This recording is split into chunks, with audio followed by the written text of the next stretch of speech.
Hello, everyone. Welcome to the first ever Uncoachable co-stream. I'm joined by my regular colleague, my familiar face, Maxwell, and we're here to, I guess, just give it a crack, really. See if we can co-stream all right. Yeah, pretty much just having a punt, I'd say. It's what 4 in the morning. So I think colleague, more your volunteering friend at the moment, but perhaps aspiring colleague one day. But we're working on it. We're working on it. Oh, I'm sorry, I'm just talking to the big Haddison so he can get us in lobby for this premium fixture, really. Yeah, I mean, you've had to grease a few palms, really work the connections to get us into this game. But it feels like we're watching the best games possible for the bracket. Yeah, I think it's really Chris and Ex Oblivion's fault, but because of their qualification path, they've actually come as the 8th seeded team, despite on paper clearly being the strongest team probably in this entire tournament. Yeah, I mean, I guess when Hattie decides he wants to skip a game in protest or for travel, I forget his exact reason for missing a game. And then you want to lose because you've got like half of your entire roster just incapable of playing a match, then you can wind up in the 8th seed. But does this mean that one of the good teams will be going home early on in the tournament, or are they just going to be in lowers for a prolonged period of time? Yeah, it's double a limb, so it means one team is going to have to take an awfully long route back to the grand final if they want to make it there. So I think if I had to do like an EU power rankings now, it's probably Ex Oblivion, SrPeakCheck, then some combination of Ex Oblivion and RC2018, which is Admiral's team. I see. Well, I think we're not allowed to call them Ex Oblivion anymore. I saw a little bit of drama on the Twitter about that. Not calling it X. I'm not calling it X. Yeah, it's not looking too hot now. So now we have to learn how to say Ex Oblivion backwards or something. Yeah, I was in the channel when they were discussing it, and Kumba, their manager, was very much like, what's like the opposite of Ex Oblivion? Should it be like post Oblivion, or should we just make up a word that's impossible for people to say? Eureka. Just flip Ex Oblivion. So I'll be calling them XXO, but we'll see if they even make it that far to begin with. I think the way the bracket has fallen, this top side of the bracket, maybe if I'm a talented individual, I could even bring it up for the viewers at the same time as well. Oh wow. I'm a genius. So yeah, I can actually even draw because so in this top side of a bracket is actually the stack side of a bracket. So these are probably 3 of the top 4 teams all on the same side, which means Peps might be in for an absolute rollicking, really, on this side of a bracket, not go very far. And it actually means Ex Oblivion probably actually get to this spot as long as they just avoid some kind of disaster or implosion or a bit of both. Right on. Yeah, it's looking like Peps are really just up shit creek without a paddle, aren't they? They've got a lot of good teams on their side of the bracket. It's not a good day to be a French player. Yeah, I mean, but it's also worth pointing out there's maybe never a good day to be a French player. I think that's very reasonable. When they got that map on USA, that was probably the peak of French Overwatch. It's all downhill from there. But, yeah, I mean, they're on. I want to say their 6th national flex support for the year. They've been cycling through them, so there's some work when it comes to being a happy Frenchman, but they're working on it. They'll get there, I'm sure of it. Aye. So, what's your initial impression then for who's winning this? Look, I've heard very mixed reports about SrPeakCheck. I really want to believe that SrPeakCheck is that team that's just going to come through and have the Australian coaching, the hard work. That I want to see all their work ethic pay off, and they get all the value from the flexibility of their support lineup and stuff like that. But I think at the end of the day, it's just going to come down to raw talent and Christopher telling his team how to do a 3-2-1 push. And I think that all of this coaching and all of this time that's been put into building out the flexibility of SrPeakCheck is probably not going to wind up being worth it, because I think Hardy's just going to come swinging around a corner and Kevster's going to fly into someone's face and take down a poor unsuspecting flex support. So my money's probably on Exo here, to be honest. I think I would be crazy to not back Kevster and Hardy in a match like this. But, hopefully SrPeakCheck, they can at least give us something a bit interesting to watch, because I think there's a lot of talent there. I mean, there's probably the best double flex talent that you could ask for on that team. So hopefully they can make something happen there. Be interested to see whether, the shift away from Sigma on this patch could, maybe hurt them a little bit, because they've got a pretty decent Sigma on Exo's side, and, maybe with a bit less Sigma being played, that's going to hurt them a little bit. But, Vestol, he's probably not too bad on the other heroes, your Ramatras and whatnot. So you could see a bit of that today. And, maybe that'll make up for it. Well, you normally get the tanks really divided into the jumpy boys and the ground-based boys. And if you're good at one of the ground-based boys, you're normally good at a bunch of the other ground-based boys. And that's probably the exact type of matchup we expect today. Ram's been really popular, I think, both in Europe and America. Queen is very popular for Ex Oblivion themselves, so we might get a bit of a Queen-Ram matchup here, which generally, if you're talking about these like big, brawly, macro type of comps, it should favor the team that's had better coaching or a better macro understanding. And while you might maybe put it in SrPeakCheck's favor, I know EXO have had problems just with Chris's schedule and timing and him not always being around. So we'll see if that actually comes to pay off. But I don't know. It's just really hard to bet against a Kevster team.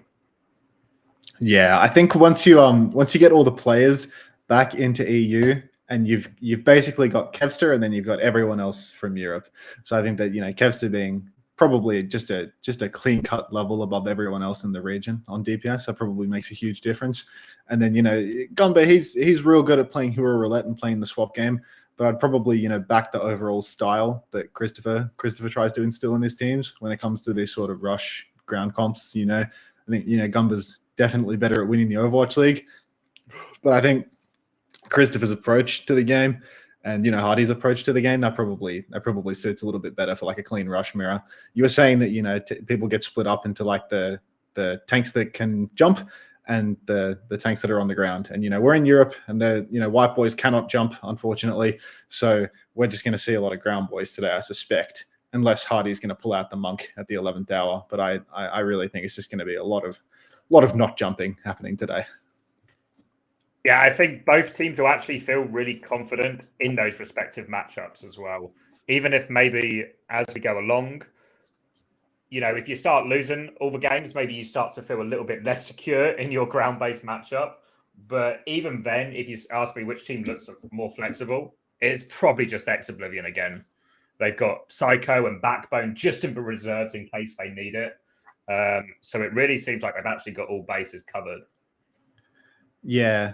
Do you have any inkling as to whether they're going to play any of that reserve roster on the side of EXO? Because I feel like to some extent, all of these players being on the roster, it's just lowering the level of the competition in the tournament. Because I feel, you would actually see more competitive games across the board if Backbone and Psycho were just sprinkled out into some of the other teams instead of sitting on the bench, collecting a smaller proportion of the paycheck if they do wind up winning. Because, it's a bit boring to have the best May in Europe sitting on the bench. Well, I think Psycho's going to play a little bit on some of the maps where they maybe want to do like a May sim or something, like a full rush comp. But Backbone he's had jury duty this week. So he's not actually been available for any of this. And then he's actually agreed to do the co-stream for Uncoachable on Saturday, which really makes me think he's not due to play any maps, because it would seem a weird combination to agree to do the co-stream if you had any maps lined up. I think it would be a bit odd. Co-streaming, from his phone on jury duty, he's got it down there on the floor, and someone's going to prison for life. But Jamie, he's got at least one eye on the prize at all times, so no problem. We'll get chat to vote on it. Yeah, I mean, it could be good content, but one's in chat for guilty.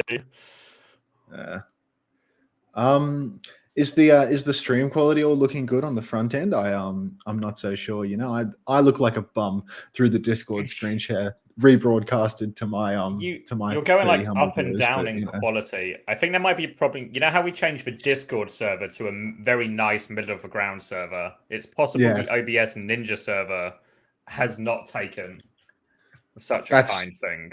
That's quite all right. You know, like we'll put up with these technical difficulties as we load into the game. I see. We're in game, so yeah. So we can get both of our ugly faces off the screen. Thank Christ for that. That was well overdue. Now I can take my shirt off and, you know, all that as well. Get a bit more comfortable for the broadcast. All right, so I'm actually seeing a Bastion in the server right now. I feel like I haven't seen a Bastion in the longest of times. Maybe this is a SrPeakCheck's preparation, knowing that EXO is more than likely going to play a little bit of the Junker Queen. So here we are, just rolling out on the first fight.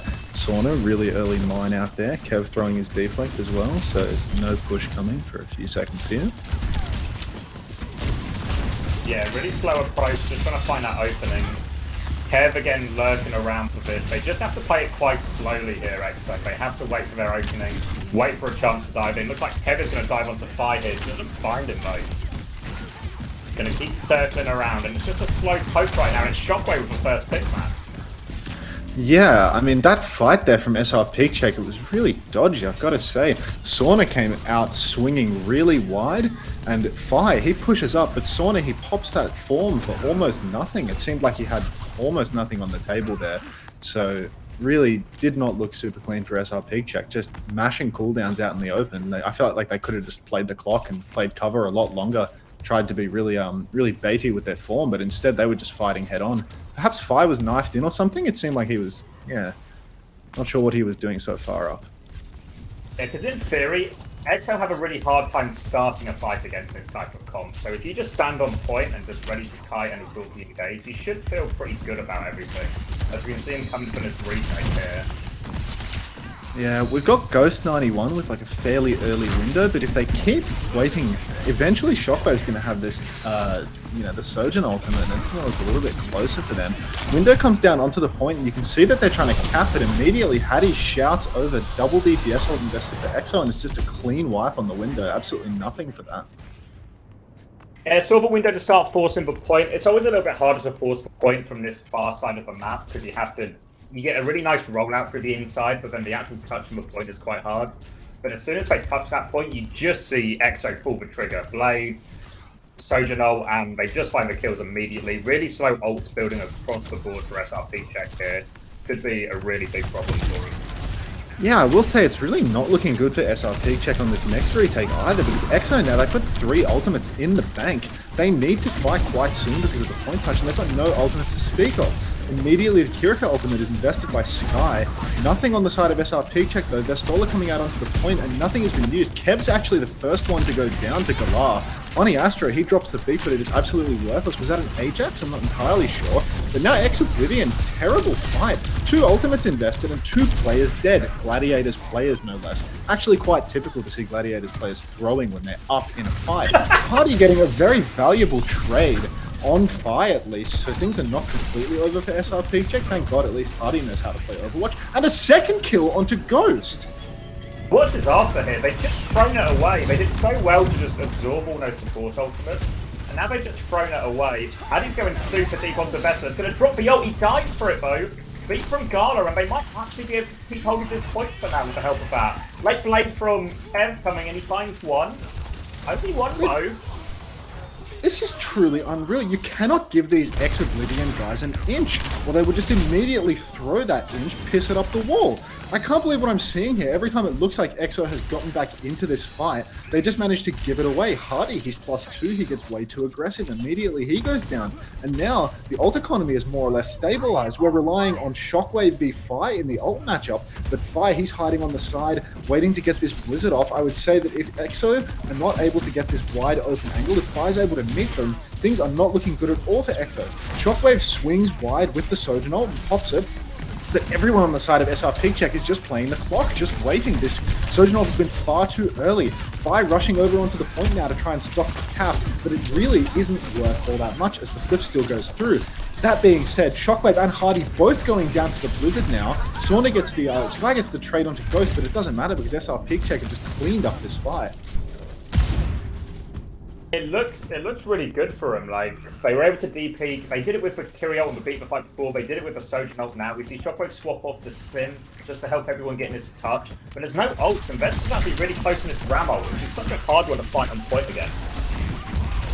Now that Vestola has this Ram ult almost online, he should be able to hold it down. Perhaps they're going to give up the point again, which they seem to keep doing. A key part of their strategy is to just get their asses off the point. But even if Vestola is able to get this ultimate up, Galar has gone down, playing a little bit too much for the cap. Ghost as well. No supports now on the side of SrPeakCheck. Vestola pops the Annihilation, but not entirely sure that it's going to be enough. If Ex Oblivione slow this fight down and just try and kite out Vestola, then things are not going to be looking good at all for SrPeakCheck.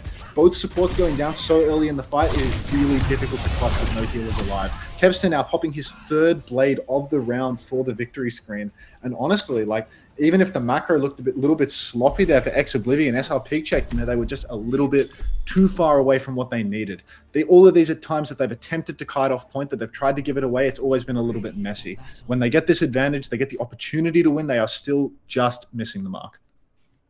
Generally speaking, when you want to, it's good that you disengage stuff like the Kiri and Babis ult. They're really nice ults to walk away from, and if you have your own Lucio, it's normally a pretty consistent thing to do. The problem is, if you start on point and you kite away, you just flip the point, which is what kept happening to SrPeakCheck. Really, if you can hold a little bit further forward and take a fight before you get to the point, it'll feel a little bit better to disengage there. But, I mean, a pretty close round, even though it maybe wasn't the prettiest Overwatch we've ever seen.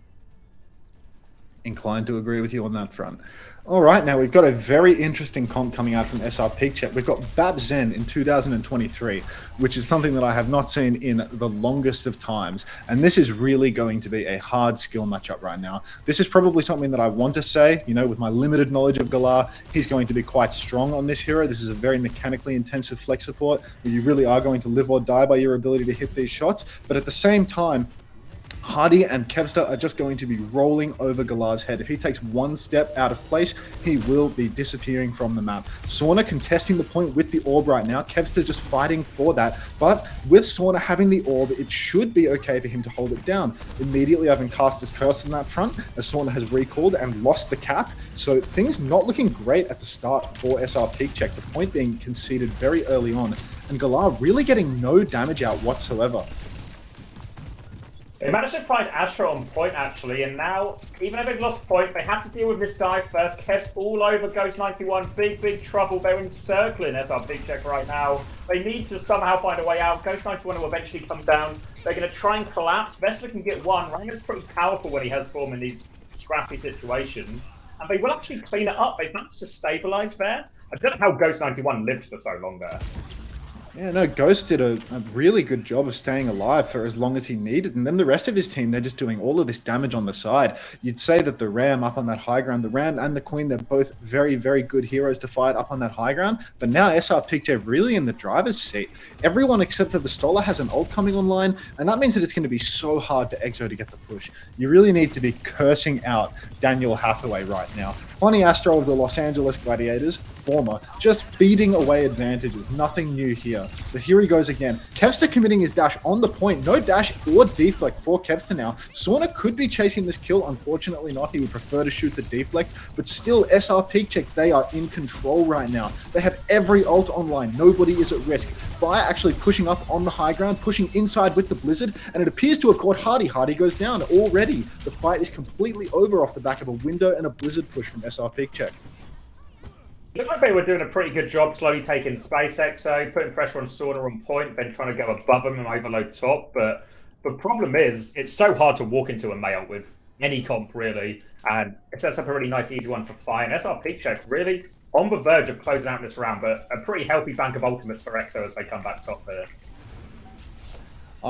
The ult economy really quite in favor of Ex Oblivione, so at least there is a saving grace there. And Galar popping the Transcendence early, really not looking good, because now Hardy can get his ultimate off, but his ultimate did absolutely nothing at all. And Ex Oblivion, 1-to-1 trade, Sauna goes down to his own pulse bomb. Sleepy Sauna can't keep himself alive, and just trades back and forth over and over again. Is that a 2v2 I see on the point right now? Hardy just going to work on Vestola, though. It's not looking too great for SrPeakCheck. Because I've missed too many crucial details in that trade to actually tell you what took place. But now that it is all over, I can inform you that SrPeakCheck appears to have lost the trade. Though people are coming back on fast heroes. For some reason, Galar wants to come back on Lucio and just scrap it out for one final death. Sauna, after killing himself with a pulse, he decides, you know what, Kev, you can have one more final blow. Really just throwing lives into the mix for no reason, as we get a little bit of a swap here. Sauna onto Sojin, Gala onto Kiriko. So a little bit of a more survivable composition now, more defensive cooldown. So they've got to walk into this Shockwave Sojin ult here, so they could be in big trouble. Really hard to get this mail off on attack here when we have to walk into this. I'm not sure how I feel about the Kiriko pick here from Galar. I know that he's a very aim-centric player, so this could be something that could pay dividends if he lines his crosshair up with the head of the enemy. But it's really making it a little bit more difficult for his team to retake if they don't have a Lucio and they're picking this Rush Mirror. So I'm not entirely sure how to feel about Galar picking the Kiriko here. Now Fi takes down Kevin, though. Fi takes down Sky as well. And while, we managed to just once again miss the action somehow, as Philip decides that he wants to just dink everyone out of the server. Forget about Shockwave's ultimate. All it takes is a Mei right click and a few people strafing into you, apparently. So yeah, not too shabby for Ex Oblivione. I spend all of this time talking smack about Galar's hero pick, and then Fi says, fuck you on whatever you're talking about. I'm just going to kill the whole enemy team. So I'll pay it. I was going to say, I thought we were in a pretty standard situation there. Sojin on high ground, got the overclock, just going to pop it as they walk in, but Fi just takes over out of nowhere. I don't know, I didn't really think of like elite tier Mei aim or all these opening picks when I think of Fi on Mei, but he certainly made it work there and puts us tied 1-1 as we get into this third round. Looks like it's going to be a stick on the Kiriko for Gala. Alrighty now, seeing a Sim Mei matchup come out. Oh, no, that is not a Sim Mei matchup at all. We're actually seeing wholesale swaps in the final second. And again, the Lucio actually not being selected. So this wasn't just an overtime panic moment. This is actually the strategy for SrPeakCheck. Appears that Gumba has given up on selecting Lucio for poor Galar. And instead we're relying more on the Kiriko pick wholesale. I think that this is actually a really good thing, because the cleanse is a lot more valuable than a beat drop now that I think about it. If you want to counter out Hardy's ultimate on the Junker Queen, how's about you just pick a hero that can do it every single fight? And now he's Galar dueling proper on the left-hand flank, dueling Funny Astro as well, and he will be running away straight to his death as he gets a little bit too excited on the flank, gets taken down by Shockwave. Kevster taking down Ghost 91 as well, running over on the side with Funny Astro. But thank God, Funny Astro is a Los Angeles Gladiators player, getting himself traded in the 5v3 to at least keep the fight interesting for a few more seconds. Unfortunately, even Funny Astro's incredible desire to throw the game cannot be surpassed, and Ex Oblivion will be taking the first fight. Yeah, Gala was playing that one so aggressively. I mean, if anyone here has ever played against Gala or scrimmed Gala, they'll know he's actually outrageously good at hitting these headshots here. He's such a threat, but probably takes on a little bit more than he can chew here. Gets his teleport and Suzu Force, then gets traded for it. Now pretty much a lethal retake. Maybe Kev touches to the blade as they walk back in here. Yeah, things looking all right for Ex Oblivion in the alt economy, but Vestola now retaking from the outside, just poking up. Really, this is something where SrPeakCheck's comp, they need to take things slowly. They need to play the angles game a little bit. And then it's going to be all about whether Funny Astro and Kevster are going to be able to shut down that side fight. And honestly, I think that they will, because I would always back Kevster in a side fight situation if he has to dash on the Kiriko to force him out. As you've seen in the first fight, he's more than capable of doing that. He can poke people out. Kiriko and Window both invested for SrPeakCheck. 1-for-1 trades here, but the trade is probably better for SrPeakCheck. Hardy going down so early, that is a disaster. Shockwave gets a pick and Kevster pulls the blade, gets a kill onto Ghost, and suddenly the fight has just crumbled for SrPeakCheck. Even though Vestola got that early trade or early pick onto Hardy, not worth it apparently, because the DPS ult from EXO, it was worth more than enough. Double support ult also invested from EXO. God knows what our caster was talking about when that happened, because he missed all of it. I really got to figure out how to get game sound for next map, because this is it's so hard. Yeah, so it actually wasn't the craziest trade really. It was like a 2 ult for 2 ult thing, and then Kev finishes with Blade. But Mayo now on the retake here. Got to be conscious of that Queen ult. Got to be conscious of this overclock. Lots of scary things. Again, Gala taking an aggressive angle here. Queen ult's going to get dropped straight away. Lots of early pressure onto him here. And Handy's just going to get, he's going to get the sauna trade. They turn around to deal with it. They aren't going to Mayo him. I don't know if he can get enough trades for him, but she catches no one. Big Suzu from Sky. It's just over. It's just over. Oh, geez. Yeah, a little bit of an anti-climax there, to be perfectly honest with you. You know, things, you know, maybe Gumba's genius, it was all a little bit too much. Ex Oblivion, you know, just, oh, okay, the score is 1-1 right now, according to our crack broadcast team. We're going to need to work on that. Yeah. SrPeakCheck, you know, the idea of switching up the rush mirror a little bit, taking the Kiriko, you know, perhaps having more of a counter. You know, Kiriko can take the open angles. You can have more of a counter to the Junker Queen ult. But it seems that none of these factors actually matter if you just it seems none of these things actually matter if you just have Kevster dashing onto your head and immediately reducing all of the value of your support line. It seems that, you know, there's a little bit too much pressure coming out between Shockwave and Kevster for this double flex to actually be paying dividends right now. All right, so let's see if I can get some game sound going. Perhaps I will just launch the game and join the lobby. I think that might be the move. Well, do you want me to screen share the actual game? Will not. Well, I think to be honest, like there's enough of a pause between our talking that it actually doesn't matter whether we're watching the same feed. You know, like we're watching the same game. So I think, you know, maybe that's the play. Yeah, whatever you prefer. Yeah, we'll see. I'll just switch it up.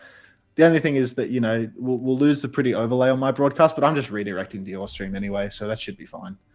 Yeah. Hold on, let me just figure out the score thing as well. But it's literally a work in progress. Could you chop us an invite? Yeah. Don't want to go in. Oh, you're at the top because you're my favourites. Ah, that's great. Feels good to be a favourite. All right, so I'll kill your overlay. There's my game. And then I'll get some text. But yeah, this is just a reminder to anyone watching on my stream to go and watch it on twitch.tv/uncoachable_OW, because that's where there's actually production. We might not get any ad bucks there, but you know, it will be reinforcing where all of these are going to go.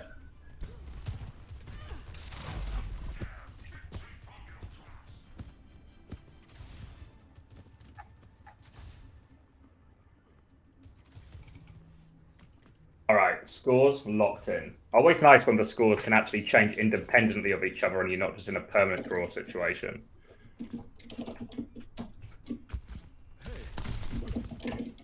And it seems we're actually going to be getting a lot more of the same here. Queen lined up versus the Valkyrie again. And this is actually a map that should, in theory, favour the Valkyrie a lot more. A lot more chance for Gala to take a lot of wide space and high ground and be really difficult to clear. And that's kind of where we see him now, just in this top left position, trying to just be a nuisance and be a threat as Exo try and walk in. I will be one moment.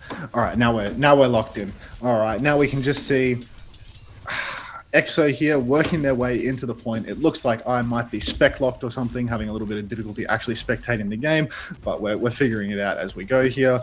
Now we can see Funny Astro and Kevster, they appear to have taken this top right-hand side, and this is actually a disaster for SrPeakCheck, because SrPeakCheck now, they're being pushed away so much. The whole map, Hanzo, you can see he's taken the high ground. Shockwave now has this premier position, and Vestola is just dueling Hardy, but Hardy is getting the full pocket. And you can see, even though Kevster's gotten a little bit too excited and been dueled, Shockwave has found value in that power position. Sauna sliding on in to try and duel Shockwave, but he does not hit the shot. And now Sauna's the one stuck out in the open, but Hardy goes down. Hardy trying to connect on the bottom left. Funny Astro, he managed to scrap it out, get a pick onto Ghost. And things, while they mightn't have looked very good for Ex Oblivione in the first few seconds of that fight, they have won the dogfight. Suddenly, Vestola is having to play retake, and everyone is up on the high grounds. Galar, he's trying to come back in, fight Shockwave, try and force out the Hanzo a little bit, but everyone on the side of Ex Oblivione is on point now. Kevster dashing in, Sauna goes down to Funny Astro. That's 2 for Funny Astro in this fight, and Galar, he loses the trade to the Hanzo up on the high ground. It is a complete wash for SrPeakCheck. Once they got that high ground position, it was always going to be so hard. Then window on point, no real ults to respond with just in time for SrPeakCheck, so they just get bullied off. And normally King's Row is a pretty difficult point to take first time round, but EXO will be pretty happy with that and the time bank they got. Maybe the crucial moment comes back to that shot Sauna missed. If he'd got Shockwave trade right then, maybe they could have stabilized from there, but we'll go into a pretty big ult fight now. Lots is going to happen here. I expect maybe Ghost91 to start with a window, and then maybe Kev to use that as a trigger to go over the top with Blade or something. Yeah, that does sound like it could be a good plan for them. That first point hold a little bit ill-conceived, to be honest, because it seemed like EXO just had their number. Too easy to take that high ground. Focusing on this fight now, Vestola has popped a very early Ramatra form. Dragon through the bookstore, a classic dragon coming through from Shockwave. Fi counters out with the Blizzard, so suddenly EXO are looking very split indeed. Hardy hits a big swing, and now he actually has the ultimate in the room, so he could ult backwards if he needs. Kevster committing the dash backwards as well. Fi pushing into the room, has to use his ice block, and now Hardy, he's in a great position to get his ultimate off. Galar still has that cleanse though, so Hardy needs to be very mindful of that. Galar actually popping the Kiriko ult and pushing up. In comes Vestola, but again, a really nice trade. Not entirely sure what Funny Astro is beating, because it is not Hardy and it's not the rest of his team either. Actually, a fucking useless player Funny Astro is, for sure. This ends now gets popped. Kevster popping a classic Kevster play, getting 0 kills, but the ult layering is even. It's a 3 vs 3, but no supports on the side of SrPeakCheck, meaning that this is probably going to go the way of Ex Oblivione once again. It's a 1v1, Lucio versus Sojourn. I think Astro's... No, he's not got it! Oh, wow. Funny Astro. It appears that I'm actually incapable of counting as Funny Astro goes down to Sauna. But even though this fight has been scrappy, the spawn is a lot closer for Ex Oblivione. So even if those trades go evenly, it massively favors Ex Oblivione. SrPeakCheck now, they have one fight on the end of the point. And Fi goes down early to an arrow from Shockwave. Shockwave's specialty, hitting average players who strafe in straight lines. Now, immediately, Ghost91 throws down the window, but Hardy ults through it. And now Hardy is just juicing in the backline. Massive axes. Even trades though. Kevster has gone down. Ghost91, he's a sliver of HP. And Funny Astro is actually cleaning up now. I will say, for all the smack I talk about Daniel getting traded over and over and over again, he is by far the best mechanical Lucio in Europe. Nobody comes close. Not looking at anyone in particular, FD God. But again, nobody cleans up final blows like Funny Astro here in European Overwatch. It was a really good... Haddy's been so disciplined about not using his Queen ult while the Suzu is up or while the Kiri is in position, so he finally finds the opening there because Gala was flanking. Speaking of it, Gala's just found himself an opening pick, bit of breathing space for SrPeakCheck, maybe 3 minutes 20 seconds to try and weather this storm, so any picks like that will help. They've got a Ram ult in the bag for the next fight, and maybe just have to slow this one down a little bit here. Shockwave going to take a swap onto the Sojourn. That pick was a well-needed bit of respite for SrPeakCheck. They really did need to stem the bleeding there, so huge pick for them, slowing things down a little bit, and now their ult bank is growing. Now you can see Galar dueling Shockwave on the flank, but Funny Astro pops the beat, and Shockwave just pushes into Galar. Now everyone has had to TP back. Vestola has popped the Annihilation, and he's actually taken down Hardy. Hardy not getting enough value from these beats. That's 2 beat fights in a row that Hardy has gone down. Whether we want to fault the Lucio or the man being pushed and dying, I'm not entirely sure, but something is going wrong for Ex Oblivione in these beat fights. Things are not working out. The next fight is looking quite good for both teams in terms of ultimate economy, though. I see a lot of check marks online for either side. So this is going to be an absolute dogfight. Perhaps something difficult to cast. I would expect both Kiri to be traded here. Maybe Kev drops the blade on the top, and then Haddy looks for that finisher with the Queen ult. But it's actually Fi just gets the open pick. Shockwave goes down again before the fight, and it's just free fun. You see, Shockwave, he looks fantastic when he has this high ground position cleared, bespoke position cleared by Funny Astro and Kevster. But when he's actually on the ground and he needs to fight for himself, he seems to be struggling a little bit more. That's 2 huge opening picks now conceded by Shockwave on this third point. He really needs to slow things down a little bit. Kiriko ult invested for Sky Ripper, and nothing has been answered back on the side of SrPeakCheck. SrPeakCheck now coming back in with a much later Kiriko ult, but again, Funny Astro just manages to amp his team out of that. Both teams just kiting Kiriko ults one by one, nobody getting value. Galar actually the one to go down to Shockwave. He heard me talking smack, and Hardy has thrown down the Rampage. 2 versus 2 picks for SrPeakCheck. Actually, a 3 versus 3 happening right now, I want to say. Kevster has the blade, but he doesn't have the healing to get it off. Dashing back, and we just need to slow things down at this point. A few ultimates expended for SrPeakCheck, though, so suddenly we're looking at another beat blade fight for Ex Oblivione coming up, and that could be big trouble. Pretty interesting choice for Vessler coming up because he's the only person on his team with ultimate. There's going to be a question of whether he tries to peel with it or whether he tries to go aggressive. Shockwave's going to start with the overclock, and maybe Vessler's decision is going to be just to hold it and use it for this last fight because they've just been decimated by this overclock right now. 45 seconds left on the clock. Beat blade. It's going to be a desperate touch here for SrPeakCheck. I thought that was a little bit of an overzealous overclock from Shockwave. I thought that Vestola might perhaps run him down with the ultimate as soon as he popped that, but he's actually found huge value with it. Sorta making the swap over to Bastion now for the final fight. He knows that he sees the writing on the wall. He knows that something needs to change here. And Shockwave, you're an absolute clown. Just constantly getting picked pre-fight to a bunch of nothing before any ultimates were invested. Immediately, Shockwave just going down, but the beat blade is solid. Kevster manages to find 2. That's Sauna and Ghost going down. Fi's been grouped off the map by Funny Astro. And despite Shockwave trying his hardest to lose the game, get out, thanks. Despite Shockwave trying his absolute hardest to lose the game, he is just being dragged over the line by a series of Overwatch League finalists.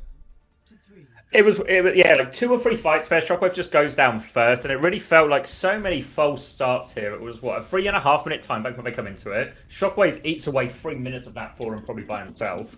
And then we get into this final fight, and I mean, how many times have you seen this situation, right? Looks like it might not be working out, but Kev just comes through with a perfect blade. Like, it looked like Vessel's Annihilation was perfectly placed, right? Just on top of that beat blade, make it really awkward for Kev, make it awkward for Astro, but doesn't actually slow down Kev at all. He still gets 2 kills, turns it around for his team, gets that deflect kill. I know when we were scrimming Kev yesterday, the number of deflect kills was outrageously high.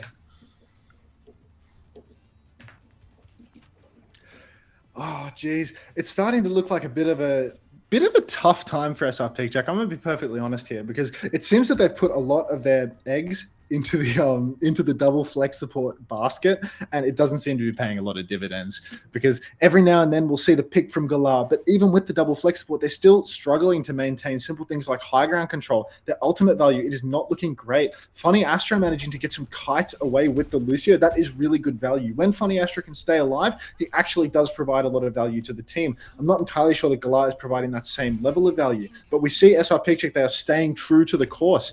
Now, again, on the double flex support, let's see if they're able to take the high ground here with their comp. Perhaps Fi, Galar, perhaps they will push up and take it. We will have to see. You can see Funny Astro and Kevster over on the split high ground, just trying to maintain that for themselves. And there is a little fight taking place. Fi and Galar pushing up, trying to take it, and they're actually going to concede that. But Vestola, he's also pushed up onto the high ground, and now things are looking a little bit interesting for Ex Oblivione. Kevster perhaps a little bit split, a little bit far away, and he actually just has to dash back. And suddenly the high ground actually has been conceded by Ex Oblivione. Hardy committing the shout and trying to push through Hotel, and he actually does find the knife onto Ghost 91. But Ghost with the lamp and really nicely timed shift, he manages to weather the storm despite being knifed by Hardy. And suddenly things are looking really, really rough for Exa. They've got no initiation. They're down their Kevster. This is a 5 versus 4 where now they have to touch in the next couple of seconds. Hardy, you can see he's just wrapping around trying to push up onto the high ground. But Sauna, he flips and nobody even touches the point.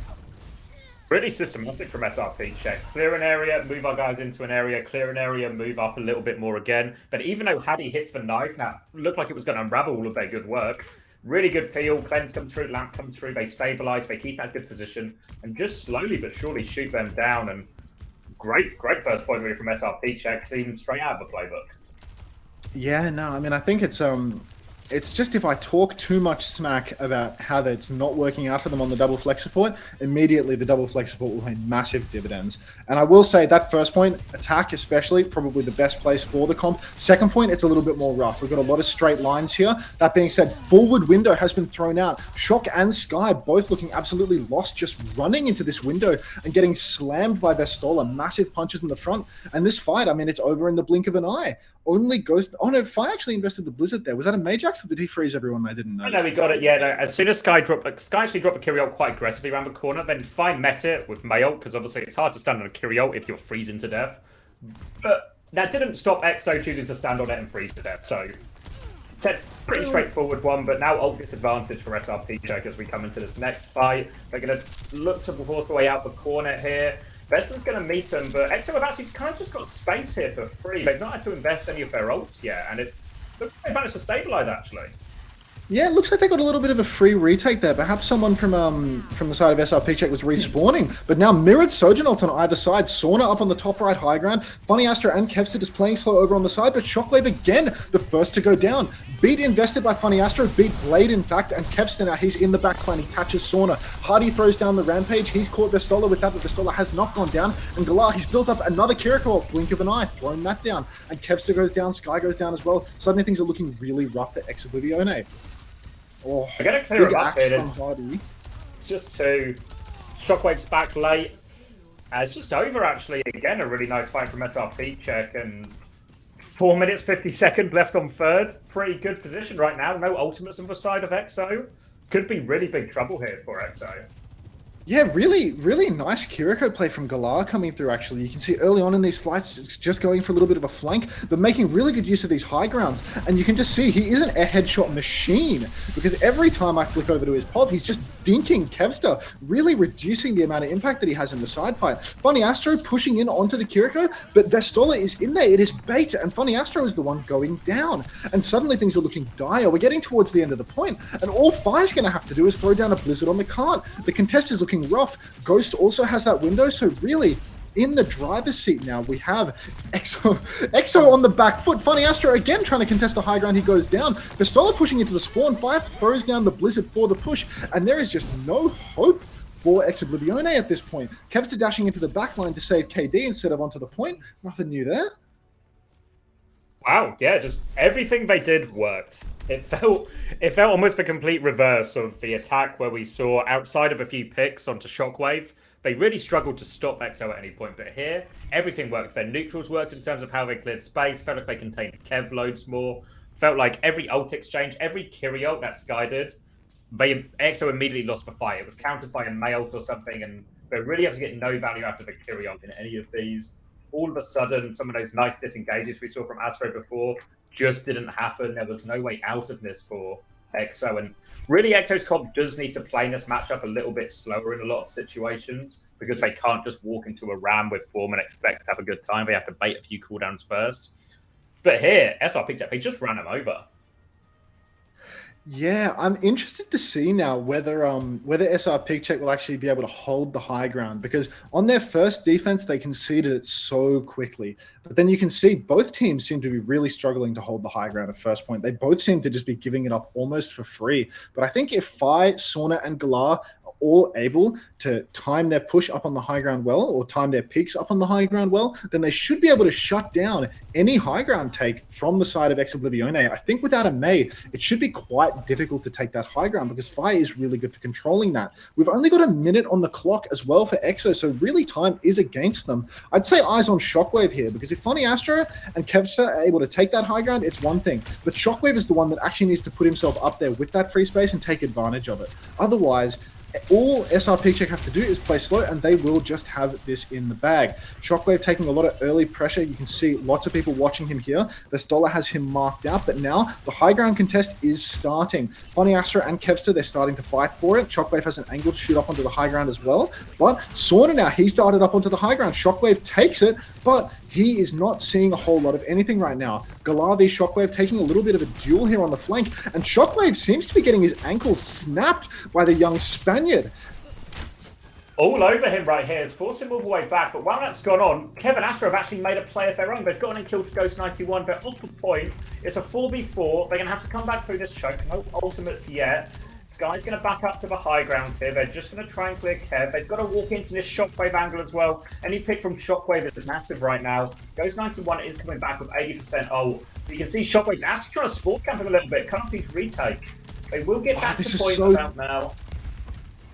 This is so tough for Shockwave. No heals here up on the high ground. Even though he has pole position, without a support there to help him, immediately just a little bit of poke and he loses value. Sauna finding the headshot rail, that's a disaster too. And Hardy goes down. It's so difficult for Ex Oblivione to stay on the point when they lose their tank. Really, they needed a miracle pick early on, because if that fight goes long, Vestola's staying alive. It just means that eventually they're going to get bullied off the point.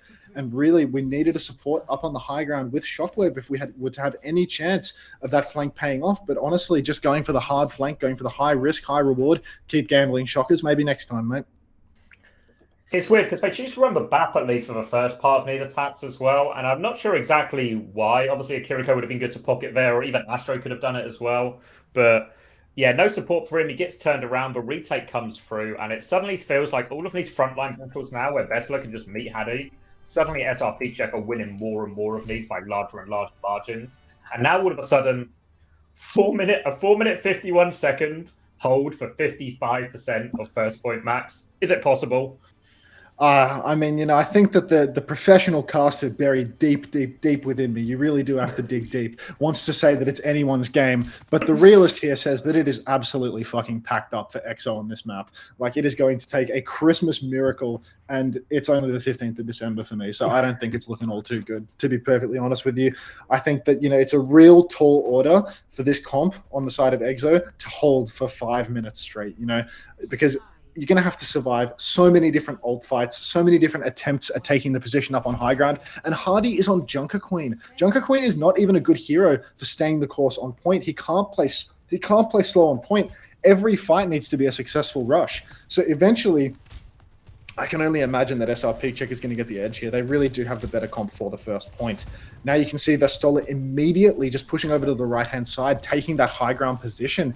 And you can see already Astro, Shockwave, Kev, they're all just backed into a corner. Fi, I said a mediocre European player, but he's actually appearing like he is anything but that, as he is just an absolute headshot machine on May, constantly getting picks. Funny Astro going down super early, Shout invested from Hardy, but now Hardy, no Shout, has to touch the point, and now you'll see the weakness of Junker Queen, just needing to run in and get beamed. Galar gets the headshot onto Sky, and there's just nothing left in the tank. Galar, a headshot machine in his own right, taking down 3 in the cleanup phase, and now we've got a series on our hands. We're 1-1. It was looking like a wash for a little bit, but we're back, baby. Real statement one as well there to win it in that fashion too. It thought, like you said, it really felt like EXO were just pulling further and further away as we went for that King's Row attack. But all of a sudden, Fi starts to hit a few key shots. Suddenly, like these situations we see the replay here, where Vestler and Fi are just able to walk into Hadi, left click and form, and they just put him under so much pressure. And I think there is really the solution that's helping them out here. Like being able to put Hadi under more pressure while still containing Kev. All of a sudden, they can do these things at the same time. They just get to walk forward and take whatever map space they want. Yeah, I mean, I'm interested to see how this plays on Flashpoint now, because I do think that the Lucio comps, they start to get a little bit stronger on Flashpoint once again. When there's more opportunities to just fight, I think that the Lucio comp will once again kind of drift into its own. The Junker Queen also looks a lot stronger there. Perhaps on these payload maps and these hybrids where there's a lot of high ground that can be exploited, the double flex is going to look quite strong. But is map 5 a Koth again? Do we circle back around to a Koth? No, we do. I'm pretty sure it's. I can double check. Actually, I'm in the respective. It's probably going to be.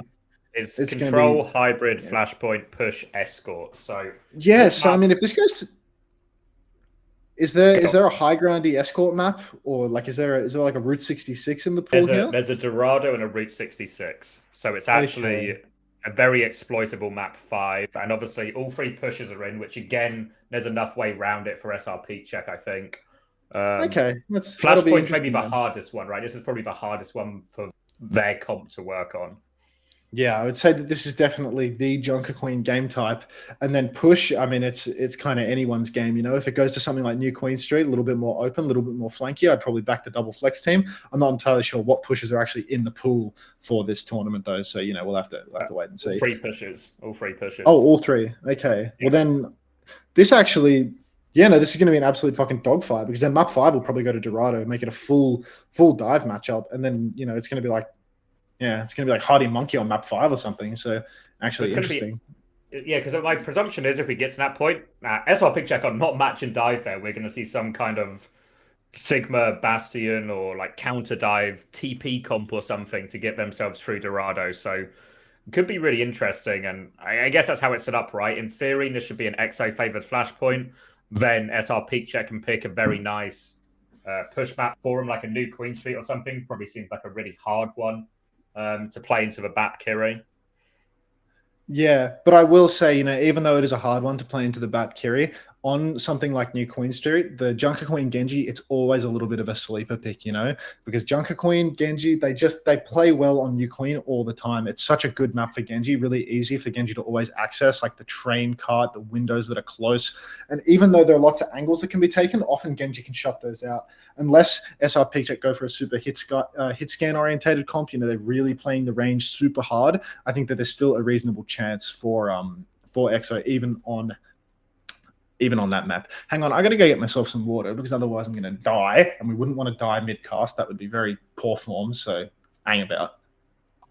Actually be one of the better moments, I think. Like, really get our high clips up. But it looks like we're going to be locking into New Junk City here, which is an interesting choice. I think it's probably the more favored. Like, it's easier on Surabasa to play a lot of these wide areas, so I don't think it's a bad choice at all from EXO, and I expect we'll see more of the Queen comp. It's really interesting when we get to this stage of, like, if it doesn't feel like EXO have a chance, or they don't feel like they can solve this Kiri Bap problem, if they actually have much more prepared other than this Queen comp, because the word on the street is very much that they've just been playing this Queen comp pretty much everywhere outside the hard dive maps, so if they don't really have a plan B, they'd have to improvise something. Or at the moment, it seems at least their plan A so far seems to be leaning in favor of SrPeakCheck.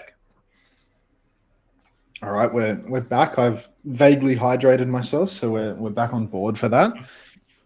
Were you talking about how it looks like there's an absence of a plan B for Ex Oblivione? Yeah, obviously they have the players to do it, right? They have a talent pool to do it, but the word on the street is very much it's just been quite a Queen-heavy scrim schedule for them. A bit of dive in the obvious places. So you have to wonder, how much Bap Kiri have they played versus? Probably not a lot, because I think it is only SrPeakCheck who do this. And what does a plan B actually look like for them if this map doesn't start to go the way they hope it would? Yeah, I mean, I guess it comes down to the question of how much do you value the practice, Because I think that if Team Hardy's really struggling, like they always have the players to pivot, This is a very, very flexible roster. And with 2 DPS players that can literally play anything, just sitting in the wings as well. Really, if they want to pivot, they can. I would say for map 5, I wouldn't be surprised if we were to see someone like Psycho subbed in, because if it goes to something like Dorado, we could see like an Echo Tracer come out. Do you think that's at all reasonable, or is that nonsense? No, yeah, I think it's really on. I think as well, especially what's nice is if you're Ex Oblivion and you go to map 5, what it means is something has not worked properly or how you wanted it to in these next 2 maps. So being able to change it completely probably does feel really good. And then it just becomes a completely new problem. How good is SrPeakCheck's anti-dive versus how good is EXO's dive at dealing with it? And in theory, they do have the perfect player pool for it, like Tracer, Echo, Sojourn. Obviously, Anna is actually one of Sky's best heroes as well. All starts to suit them quite nicely, I think. And especially if you find yourself on map 5, it's always nice to be able to switch it up. Oh my God. Is the train arriving? Is that... Was that your alarm to wake up? I don't know when I last had an alarm for 4:55 a.m., but apparently I flicked that on at some point because that's just bloody taken me by surprise.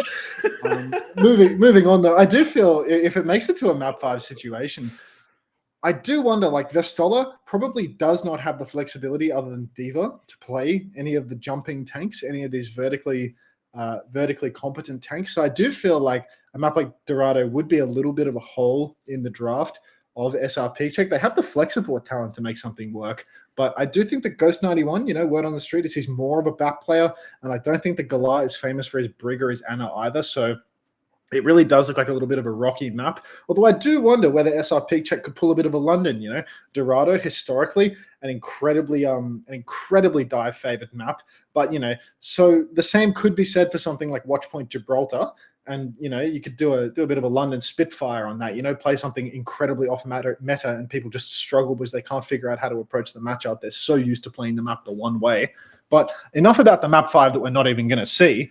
Let's peep here on the flashpoint and see what Galar selects, because I am really interested to see whether he rolls out on the Lucio or the double flex, because it felt like in the very, very first cough point of Echo Point Antarctica, we did actually see Galar on Lucio, even if he was getting picked and getting turbo cancer gaffed by Funny Astro. But I'm interested to see whether he stays the course on that or whether we're going to see more double flex, because I do think that on Suravasa, on New Junk City, we're on New Junk City, by the way, chat room, it is a really difficult map to play Kiriko. And here we see he is hovering Lucio in spawn, so we're probably going to be seeing a pure rush mirror here. Yeah, I don't think it's the worst decision in the world, but obviously you then start to bring into the question, how good is a flex support main going to be at Lucio, especially in this sort of matchup when there's going to be lots of high pressure from a Genji and then Lucio trying to run in and punish you, the Queen looking for you as well. Very difficult situation. It's not just like a rush mirror where you can sort of anyone with two hands can play Lucio for a bit, but it's actually Kiri, so okay, so yeah, the Lucio was bait. Perhaps he amped out a spawn or something, and now we're just going to see Ex Oblivione. They have the better positioning early on, but they give it up. They're playing for this long, slow fight. And I do think, you know, this is a double-edged sword. You play for this long fight, and you will get the ideal engagement. But at the same time, it also really plays into the condition of SrPeakCheck's comp. Shockwave, what on earth is he doing? Just sliding in on the right, head first into Sauna and Galar. But this side fight is looking rough because Kevster, even though he was initially forced back, he does get the better of for Sauna. Kev, 5 vs 4, dashing on, very aggressive, and actually gets himself traded. A classic Gladiators trait there where the fight should be over, but just pushing that advantage a little bit too quickly, giving the enemy a back in, and suddenly it's all on Hardy to clutch this out. Fire with no ice block, but he will go down, and the first fight will be conceded by Ex Oblivione. SrPeakCheck take the first fight. On Shockwave's point of view for that one, he actually uses his rail to try and kill Ghost 91, then slides into the Sojourn. So I think it was purely he did not know where that Sojourn was and just slid in. Ends up actually getting a kill out of that with the help of Kev, but all sort of falls apart. But these longer, pokier fights are really actually favouring SrPeakCheck as well. Now it's just a Kyriel coming back from Sky, should hopefully set up Kev and Shockwave to get theirs. But a lot of big scary ults. We've seen Fi shut down a lot of these Kyriels with May ult so far, so we'll see if he can do the same again here. Yeah, I'd definitely say keep your eyes on Fire here, because with all of these Blizzards counting out Kyriels, we'll be interested to see whether he can do it again. Early Blizzard coming out from Fire here, and the cleanse is far too late from Sky. By the time Sky has TP'd on, Hardy is already dead. And then Sky, he just gives up his own life for it too, so really, that's a worst case scenario fight for Ex Oblivione. Really just one ultimate conceded for the entire point there. Actually, Window also came down for Ghost 91, so I'm just lying through my crooked teeth. But again, a pretty good situation for SrPeakCheck, you know, just a clean 2 fights and the flashpoint is over. Yeah, managed to shut it down completely. Obviously, it does mean ult advantage. The good thing about losing a fight so quickly is you get to keep all your ults, so you now have 5 ults to take the second point. So should be a good chance for him to start it here. Wouldn't be surprised if we see that Kiri ult to start again, and then maybe a Blade mid-fight from Kev to try and clean it up. Lots of difficult things for the SrPeakCheck to backline to deal with this fight. Ooh, lots of cooldowns actually invested for the side of SrPeakCheck here. The wall really early. I'm wondering if we're going to see a fast fight come through. Apparently not, but Shockwave again, headshotted by Galar, and then headshotted again by Shockwave. Sauna, he gets the pick and immediately gets a little bit excited, decides that it's go time despite there being 0 enemies on his screen. So not entirely sure what poor little Sauna Starry was thinking there with that ultimate, but a win's a win in my book. So, you know, 100% fight win with Sauna's ultimate on this round, even if we didn't actually see much value from it. Galar side fighting again, uses his cleanse and his TP, and now you can see Hardy, he's pushing up. He knows this is my chance to get the ultimate off. Kiriko, oh wow, lots of ultimates. The whole kitchen sink being thrown in by Ex Oblivione. Shockwave with the ultimate in main, Hardy with the Annihilation, and now 3 vs 5, Vestola is popping the Annihilation himself. Funny Astro goes down, so now it's actually a 3 vs 3. They are managing to turn this. The flip has been conceded though, and Shockwave gets 5, so now we're in a 3 vs 2, but only Vestola alive. who can actually get a kill. So it does look like SrPeakCheck are going to slow this down a little bit. They have lost that fight, an enormous ultimate trade taking place there. We've seen there the downside of Gala taking these aggressive angles, uses these cooldowns, set up Haddy. They're walking back in now, but they have window to help force point, but Kev has this blade to go through, and I very much expect Kev to go flying through this window as soon as Ghost tries to pop it. He's going to use it now. He goes for Sorna. Sorna is dead. He's going to circle around. He's going to get Ghost as well, and it might just be a classic Kevster blade. But Fi's killed 2 in the meantime. Kev doesn't actually get the second kill with the blade. Oh, Haddy's able to clean up, but ended up being way more difficult than it needs initially. Yeah, Fi having a borderline generational performance, but it does appear that in exchange for this generational performance, he's going to get himself aggressively staggered and cost his team the recontest. So it does look like we're going to be 1-1 on this flashpoint now. In fact, SrPeakCheck, because they're not playing the Lucio, no Sim, they really don't get a lot of fights when they lose on Flashpoint. It's really like a one and done kind of situation for them. They're never going to get that second fight in if they don't lose really, really clean on a flip. So 1-1 now on the Flashpoint, and again, we've got Fi's Blizzard. He's been getting insane value with these ultimates. Sky having no success when it comes to getting the cleanses off to save Hardy. Perhaps a little bit of that is on Hardy too. You know, he needs to play a little bit more cautiously around these Blizzards, because at the end of the day, a cleanse is just a cleanse. But Sorna, he goes down at the start of the fight to Hardy. I manifested a kill for him, and immediately, this is looking like Fi. You know, they're still pushing forward SrPeakCheck. They're not going to concede this fight just yet, but 4 vs 5, they are probably going to give up the point cap for this one. No point fighting 4v5 when you can take this a little bit slower. Vi is still waiting, just waiting to see if he can get anything for this Blizzard here, just poking from the back of main. Keep your eyes on Shockwave as well. He's coming up really close on the Sojourn ultimate now. If he can pop the rail, it could be danger for this long fight. Oh. And again, Shockwave goes down to fight. Generational. What was I saying? You know, a headshot machine. And it does seem like Shockwave, he's been getting caught out a lot. There's lots of pressure on Shock. And when you're playing Sojourn, you know, maybe you slow down your movement a little bit to go for those rails. And that's when you're going to be absolutely vulnerable to these Mei headshots, to these Kiriko headshots. So really, Shockwave, he's got to take it easy.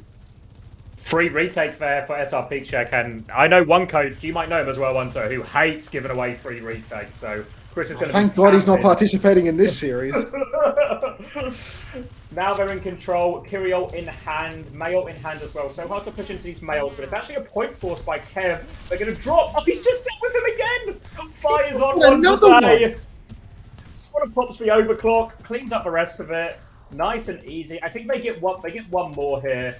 Exo, but Fi doesn't have to use his Mail in either of the last 2 fights because he's just opened it up with a pick himself. Yeah, honestly, things looking a little bit dicey now for SrPeakCheck.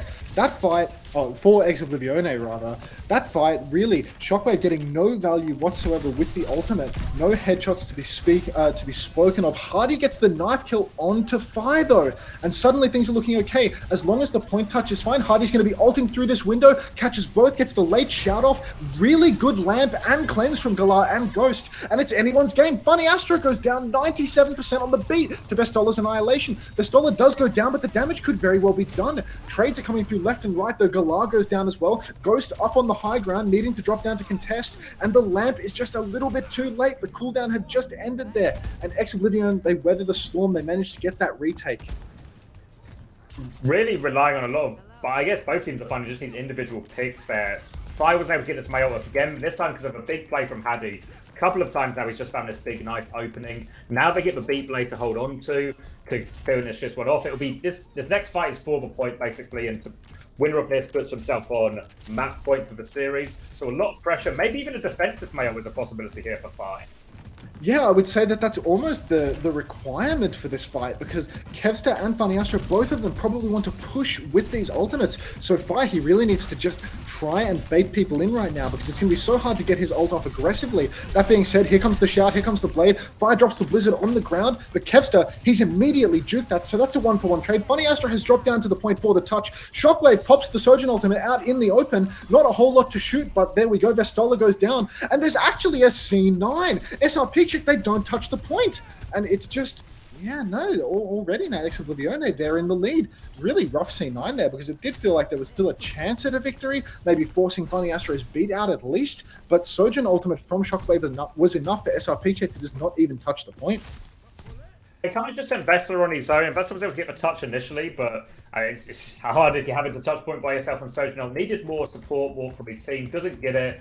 Now it swings in favour, gets to keep hold of that beat, and it could just be a really aggressive play as soon as SrPeakCheck show themselves on the point here, and that beat is ready to go. Yeah, I'd be really worried if I was an SrPeakCheck fan right now, because if Ghost throws down that window, we could easily see a beat push just rolling over that. Kevster, Funny Astro, Shockwave all flying in over the top. Shout has been invested, later beat, window goes down, and Ghost is under enormous pressure here, booped over towards the edge of the map. Vestola, though, nobody has died during the beat phase, and Vestola is actually getting the counter push. Hardy, 99% on the ultimate, though. It's all down to Hardy v Galar right now. Will we see a cleanse? Will we see a good ult? But it's actually a 5 versus 3. 2 members down to Ex Oblivione, and somehow no kills on that beat dive. Really, SrPeakCheck doing a wonderful job of weathering those ultimates, staying alive through it all. Really nice BAP shift, BAP lamp, and Kiriko cleanse all being layered very, very cleanly to keep them alive there. I thought Ghost was a dead man walking, but no such luck. It looked perfect, really. Kev was literally on top of him by the time the beat came through, so he had the whole beat to put him under pressure. But, I mean, that Kiriko buff, great healing for him. Now the Kiriko's open up, but it's ruled off by 5. Disaster for Hardy. They're going to go to the point now. Vestler's going to meet him. Kiriko comes out. Vestler doesn't have the annihilation to keep going here. He can fight him. He's got double pocket. Kev spots an opportunity to force out Lamp. Now the overclock from Storm to try and retake. Kev does have that blade. The Mayo is not good from 5, not good from Simon. They all get out of it. Someone's got the high ground. He finds one with it. It's still a player advantage now for SrPeakCheck. They're trying to push on to Hadi. Kev still has Blade, though. They have to respect this Blade coming back. Kev's looking for his opportunity, but... Oh, jeez. Kev, use your ultimate, mate. He's looking and looking and looking. The cleanse comes out, but every cooldown still online for SrPeakCheck. Somehow, Lamp, cleanse, everything keeping people alive through this Blade.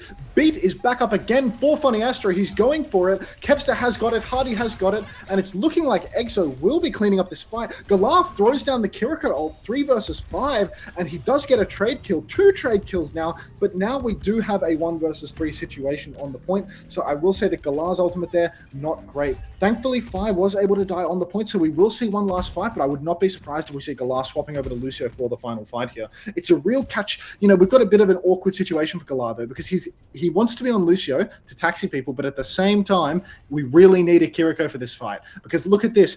No support ults on the side of SrPeakCheck, and Hardy has the Rampage. Shockwave has the Sojourn ultimate. There's just too much pressure.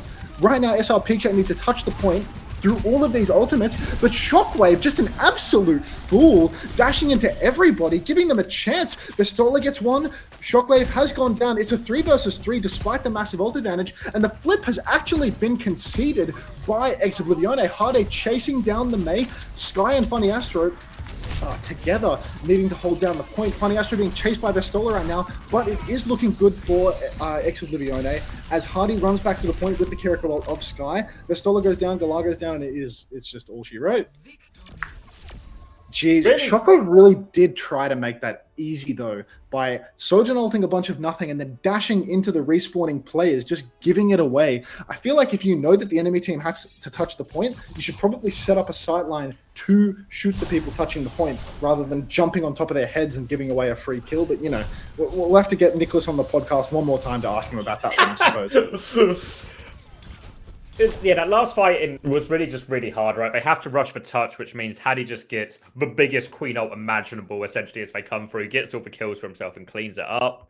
And maybe when you actually look back at it, if he'd held onto that Kiri ult, Gala, that is, in the previous fight, maybe they could have started with that, would have made their touch a little bit easier, would have made the cleanse available to deal with this, wouldn't have made it so easy for Hadi.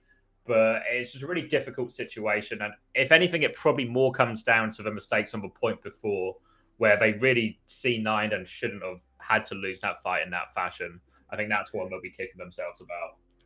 Yeah, but to be honest, if you're on SrPeakCheck's side, you wouldn't be kicking yourself too hard, because you got to know that game type of the lot probably the hardest for you. Now I think rolling over into the push, we'll probably see a little bit more of a chance for Vestola to shine, you know? When we've got these objective holding it down face type fights, it probably favors the Ramatra a little bit more. Although I am actually interested to see, we've selected Esperanza, not New Queen Street. I thought that New Queen Street would have been the absolute pick for SrPeakCheck. I thought that their comp would have been best on the map that has as much high ground and as many wide flanks as possible. But we're actually seeing Esperanza. Esperanza does have a lot of high ground. And also, you know, we've got some nice flanks throughout the middle. So not the worst thing in the world, but I did feel like New Queen Street was probably the greatest. Maybe I'm delusional for that, you know? Donald has dropped a ready in the chat, so we're about to roll in, I think. Is it possible that they'll dive here? Ex Oblivion, that is? Oh, I have my doubts. No, actually. I have my doubts. I feel like we've seen so much Junker Queen at this point, and Esperanza, like, it's still a Junker Queenable map. I think picking dive right now, it just feels like something that Europe is not entirely familiar with. But I am seeing Anna Brig hovered in spawns, so I'm not entirely sure whether you know something I don't, you know. Maybe you sat in on a scrim or two and you know something that I have not seen. But, you know, we are seeing some dive heroes hovered in the pregame, so there could be a bit of dive coming out. Do you think if Ex Oblivione plays dive, do you think they'll take this away? I think it's actually a bait for them to play dive. I actually still think the counter dive is really strong. It's not straightforward to dive into a lot of these things, even with like the tracer buffs and all of this. So, I mean, maybe that's different if it's your tracer is Kevster as well. Maybe it is enough if your tracer is Kevster. But in general, I think it's actually still a really difficult matchup for the dive team to manage. So we'll see what they do. But initially, at least, it's an Anna Brig Hunter. Yeah, it does look like we might actually have the privilege of seeing a little bit of Kevster Tracer gameplay here. And I do think that, you know, in a lot of ways, it is a bait. We did see a lot of Kevster playing Tracer in World Cup qualifiers just to face a defeat screen, but now we have an even stronger Tracer and a significantly stronger team than Team Sweden on board. So it does look like Kevster's going to be going back to spawn, swapping over to that Tracer right now, and finally, for the first time in God knows how long, we're going to get to see a bit of Kevin tearing it up in Europe on Tracer. Bear in mind, though, the margin for error for poor Hardy, it's so slim here. Hardy really is the person that has to play the finest risk reward. Everyone else, it's super easy for them to play their lives at range versus SrPeakCheck's comp. But Hardy, he's under a lot of pressure right now. So keep an eye out for him. If he has even one bad engagement, he is just going to be brown bread. Now Kevster sneaking on the right-hand side. You can see SrPeakCheck are actually taking this fight really, really easily. They have all of the control. And Ex Oblivione, it feels like they're just playing to almost farm a nano to bait people into their position a little bit more. They don't back themselves in that first fight at all. They really need the enemy backline to walk more. Sky going for the nade, that catches Vestola only. That's really low value. But nobody seems to be pushing the cart. Galar fighting Kevster on the flank. That's recall invested really early on. Not a whole lot happening, but Galar, he's had his TP force down now. But the cart does just keep on rolling. That's 15 meters now for SrPeakCheck, and Kevster is creeping on in from behind. He has all of his skills up. We could see a dive actually come through here if Sky Ripper can just connect a nade.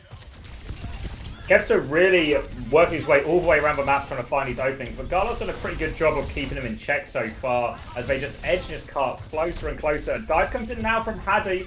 Cleanse and Lamp are forced. Opening here, pulse form to best of it survives. Primal on top, and Haddy's actually going to clean up. Super patient from Ex Oblivion. This first fight, always so hard for the dive team when you have no ults.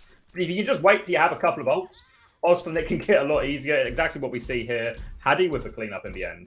Well, that's the thing, Xavier. You said it yourself. The name of the game when you're on dive in these matchups is edging. And my God, nobody is better at edging in Europe than Ex Oblivione. You could see they were so patient in that first fight. Everyone was so disciplined. Hardy just slowly farming. Sky Ripper just slowly farming. Nobody taking any unnecessary risks. Everyone just a master of edging on the side of Exo.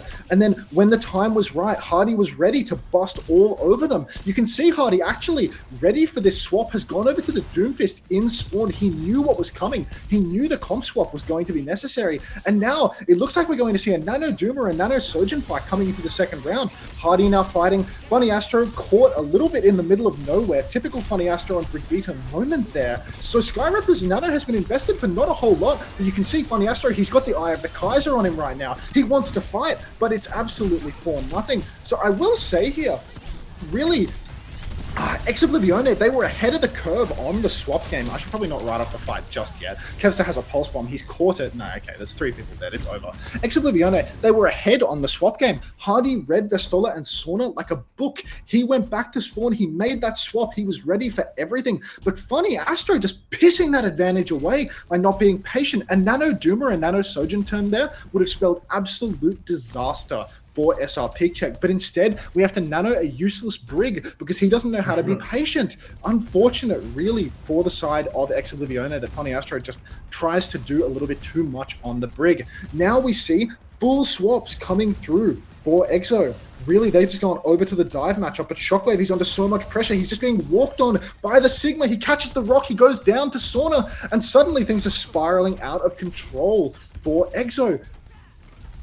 It's really tough now. They only had overclock, didn't even get a chance to use it, and Sauna's actually just finding kills so early in these fights. Whenever you think about playing dive against a brawlier matchup, you really have to bait out cooldowns first before you get your like kill dive where we can actually go get them. But they're just dying so quickly here. They're gonna get capped, gonna get it over 60 meters. Now they're holding on high ground with 4 ultimates versus just overclock.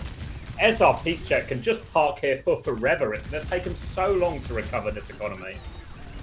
Yeah, I think things are looking really rough now because as long as SrPeakCheck can just park the cart, it appears they don't even need to park because Funny Astro just wants to strafe into Bastion ults now, so things are looking really rough.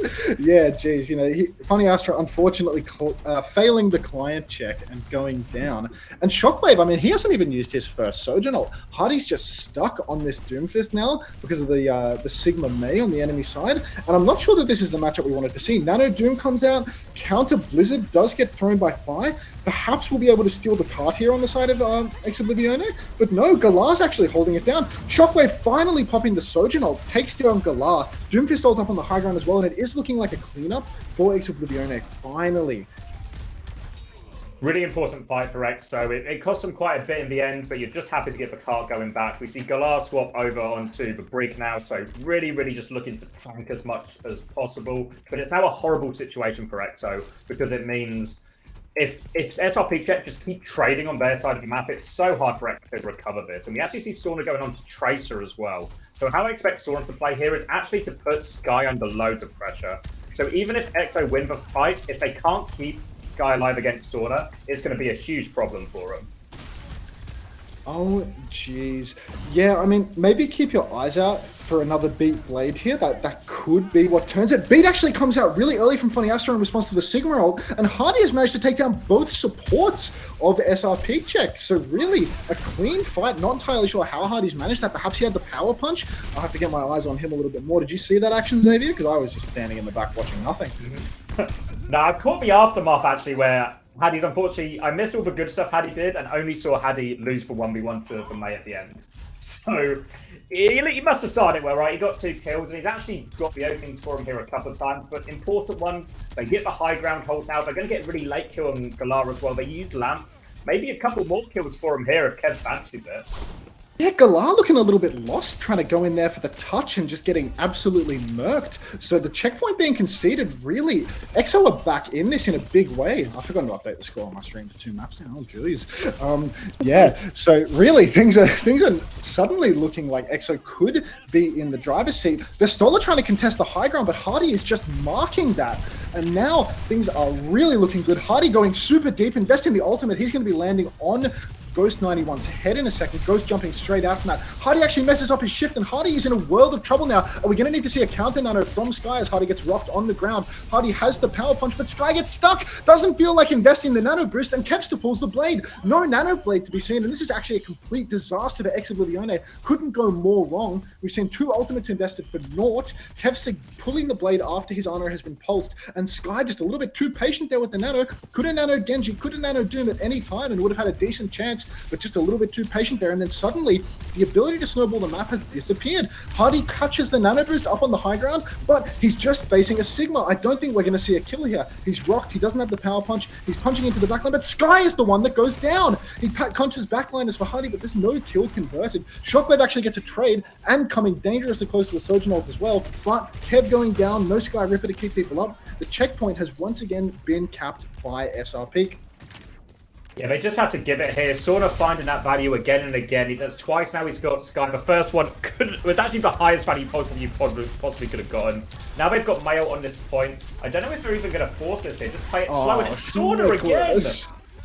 Jeez, Shockwave, he's a pre-fight bandit when it comes to getting picked in the clutch. It's not looking great. Funny Astro has the beat. Will he try to turn it, or will he just play things safe? He really needs to slow the game down now. They need to play for ult economy, but things are just disastrous. We're about to see 5 blue check marks on the side of SrPeakCheck. They are rolling out of control with this one. Kevster going Tracer into Bap Brig as well. I'm not entirely sure that's the solution. Shockwave pops the ultimate. Kevster juicing from behind, but Shockwave catches a rock on the chin, and Sauna is there to clean up the kill. 4 versus 4 now, but there are way more ults on the side of SrPeakCheck to keep throwing in the layers. Sauna throws the pulse bomb, doesn't get anything for it, and actually goes down way too deep. Not entirely sure what poor Pavo is thinking with that one. Just dazed and confused in the backline. And you can see now the chops of Funny Astro and Kevster on their signature heroes starting to pay dividends. They're actually playing their lives and just bleeding the fight out towards their spawn. So a few ultimates were invested for SrPeakCheck, but not all that much. They still have 3 online. But the ult economy has truly stabilized. EXO now have a lot in their bank as well. It's a really even situation. Good discipline from SrPeakCheck not to over-invest there. There's only 50 seconds left, and 60 meters is such a long distance on the second part of this. They're going to get a fight on this early choke. Looks like all of SrPeakCheck will be here on time. Might be a nano doom to start it. Addy's gone, but he has to pop his ult early, actually, and Fly's found another pick. Pulse bomb trace. Funny Astro! They're going to keep going here. Kev's found the pulse bomb. Vessel's getting pocketed by this window, and he would be okay, actually. Fly will finish it up. Shockwave on the big flank. Goes down to one in huge trouble. Here comes Kev from the other side. How is Ghost survived the fight? He clicks another headshot. Unbelievable. Fly can't keep getting away with these headshots, but the card steal is huge. These close spawns for Kev are going to be the difference maker right now. Sky needs to survive. We need to see a point touch. Really, I don't know why SrPeakCheck is pushing the cart back towards Ex Oblivione right now, but Hardy should be fine for the touch here. Funny Astro still has the beat as well. Will he save Hardy? Hardy actually looks totally fine with the Ana pocket, and this cart steal absolutely game-saving for Ex Oblivione, giving them the close spawn, keeping them in this fight. The game would otherwise be over, but so many zoning ults for SrPeakCheck. A beat push coming out for Funny Astro, but Blizzard on the cart. This is going to be layered with a Sigma ultimate. Vestola, he whips the flux. He doesn't point it at the cart. He goes for a solo Doom flux and gets nothing, but Sky goes down to Sauna, and it's Vestola v Hardy underneath. Even though so many things have gone wrong for Ex Oblivione, we've still got a 4 versus 4, and Shockwave, he's 95% on his ultimate. He can pop it right now. He's actually playing for the economy in the clutch, and he pops it and dies anyway. Absolute fucking clap. Kevster is still alive though. Rally comes out. Will he hit the pulse on the Brig? Galar half health. He's got the rally rolling. Kevster, he has a pulse bomb, and he doesn't even need to use it. But Fi, generational talent on May. 2 consecutive body shots in overtime to get the kill onto Kevster. Again, could be game-changing. Funny Astro and Hardy taking down Fi. These trades are absolutely ridiculous, but the close spawns are online for Ex Oblivione. So Kevster is going to be back in no time. And now, take a look at the ult economy. All these swaps taking place for SrPeakCheck. They are choking this series right now. Hardy has the Doomfist ultimate. He's fighting Vestola hard. Vestola under lots of pressure. Hardy has to pop the ultimate. But Vestola still, he's under a lot of pressure. Hardy, though, he's whiffed so many skills. He's so low in the backline. Vestola and Hardy. Oh, wow. Ghost 91 going down to Shockwave's rail. Funny Astro has the beat drop because Kevster has been picked. It's a 4 versus 4. Galar being pushed with the beat. And SrPeakCheck, they are being pushed. Their backs to the wall. There is one more fight. 121 meters is how much needs to be pushed. But Hardy, he's gotten too excited. He's pushed to the spawn. He's gotten himself traded. That is potentially game losing for Hardy. They had it all right there. They had the best chance they could possibly ask for. But now they are on the back foot. Pulse bomb a piece now. Could be a gap. They just want to slow it down to get Hattie back, but Shockwave's going to die first again. Now Sky goes down. Kev needs the biggest pulse bomb of his life right here. He is going to stick it, but it's cleansed. And that's just going to be it. It was nearly heroics from EXO, but we're going to get the fabled map 5. Wow. Yeah, I mean, it was just so incredibly close for that entire overtime, just trading blows again and again. But then Hardy going for that final push towards the spawn. Funny Astro and Sky Ripper both not following up until it was far too late. This has been a bit of a common trend with Sky Ripper on the Kiriko. I have noticed a little bit late to the punch, TPing on when it's already over. So really, I think, I'm not entirely sure whether I want to flame Hardy there for pushing for the overtime kill, or whether I should be flaming one of Sky or Funny Astro. But here you can see Hardy, the king of edging. He managed to edge himself in the first fight. A minute and a half, pure non-stop gooning, and then suddenly he's ready to just unload all over SrPeakCheck and their inferior comp. Worked out really nicely for him, but there was a real moment in that overtime where I thought it was just getting away from SrPeakCheck when like Sauna was dying with Pulse Bomb, Mo died with a rally, everything looked like it wasn't working, and I don't know, just the lights might have been too bright in that moment, but they had enough of a lead to hold on eventually. Shockwave and Haddy with those early deaths at the end really causing themselves problems. Now we get map 5, Exo's pick. Surely they don't go dive, right? That performance doesn't convince you to go pick a dive map, right? So you have to go. I would like to see a dive map, to be honest, because I think that it's like a Kappa dive map, you know? This is a map where dive is viable, but it's not good, you know? It's just a 50-50. If you go to Dorado, these ground comps are shit, you know? Pure shit. So I would really be interested to see the dive matchup for the next map. But, you know, maybe they just want to stick to their guns. They want to take the Rush Mirror. But these Rush Mirror maps have been really close. Flashpoint and Koth, points were conceded on both ends. And there you go, Chris Tiefa. He must be watching our broadcast, looking for tips on what map he should pick because he has selected Dorado as the map 5. I want to see if Psycho gets subbed in as well. That would be very interesting. Yeah, my gut tells me it could just be a Tracer Sojourn matchup as well. But I think, especially on the attack, I really like the Echo. I think it was a big part in Overwatch League, maybe just after the mid-season break, where Echo started to get played in these dive mirrors a lot more, especially on maps like Dorado and Gibraltar with these high grounds. And it was actually really super effective. I mean, obviously Shockwave has played Echo in the past, but it's been more than a hot minute since I've seen Shockwave pull out the Echo, so I don't know if it's really on the cards at all. Oh, jeez.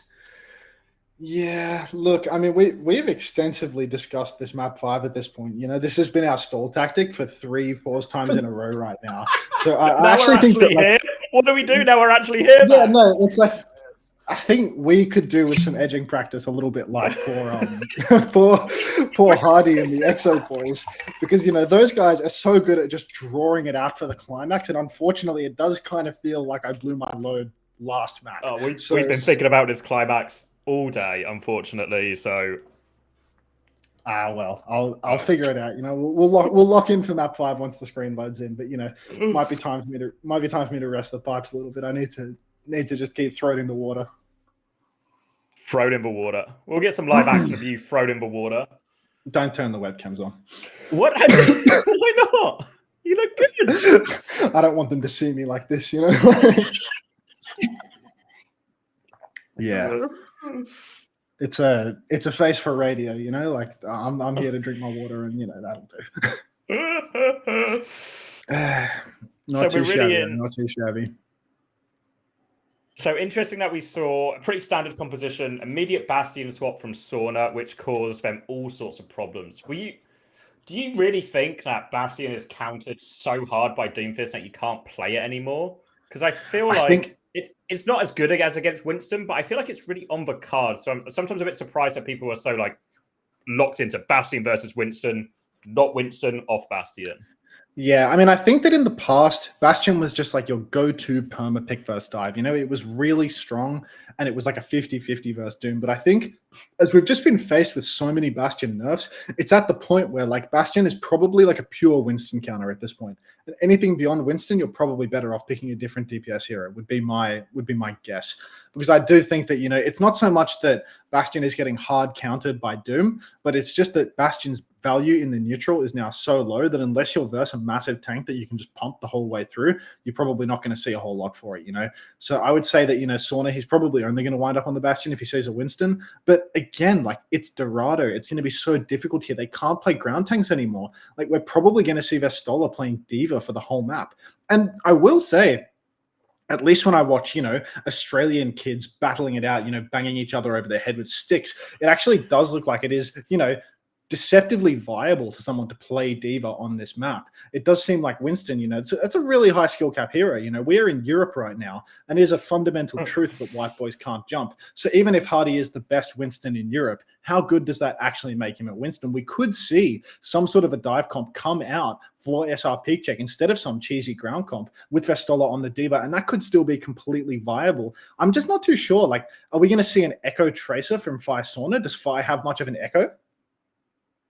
Not really. I feel like Fi historically was always more of a hit scan guy, like a traditional hit scan guy, and then seems to have unlocked the Maging, and it's actually Cookie coming in, so it's a Cookie Sauna match. So the generational performance is over. It's Sauna Cookie in, so Sauna obviously has Tracer, maybe a bit of Echo, bit of Sojourn, bit of Sim, obviously in Sauna's wheelhouse. But Cookie's more of just a straight up hit. This is Tracer hit scan, right? This is going to be a Tracer hit scan matchup for map 5. And then they actually double flex Diva.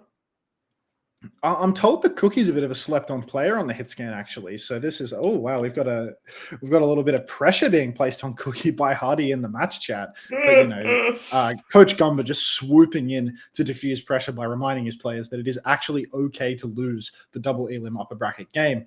That being said, a lot of pressure on Cookie to be thrown in on map 5, stone cold. But yeah, you can see Gumba just fighting for his players live in the match chat, which I think, it would be better if Cookie could defend himself rather than needing Gumba to swoop in and save him. Well, in a situation where it is a my dad can beat up your dad situation and Chris and Gumba are the respective dads, which dad have you got in that situation? Look, I would rather have Gumba as my father personally, because I've got to back the Australian, but I also appreciate a bit of tough love. And the thing about Gumba is that he is definitively tough on absolutely everyone that he'll ever interact with in his entire life. So hang a bit. I'll give a quick recap of the chat for everyone. Oh, wonderful.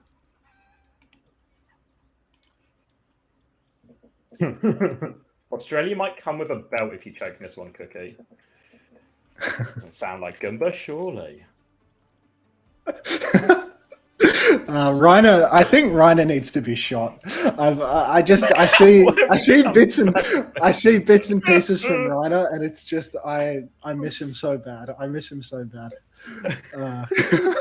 That's actually got me fucking grinning from ear to ear every time I read something he types. It's absolutely killing me.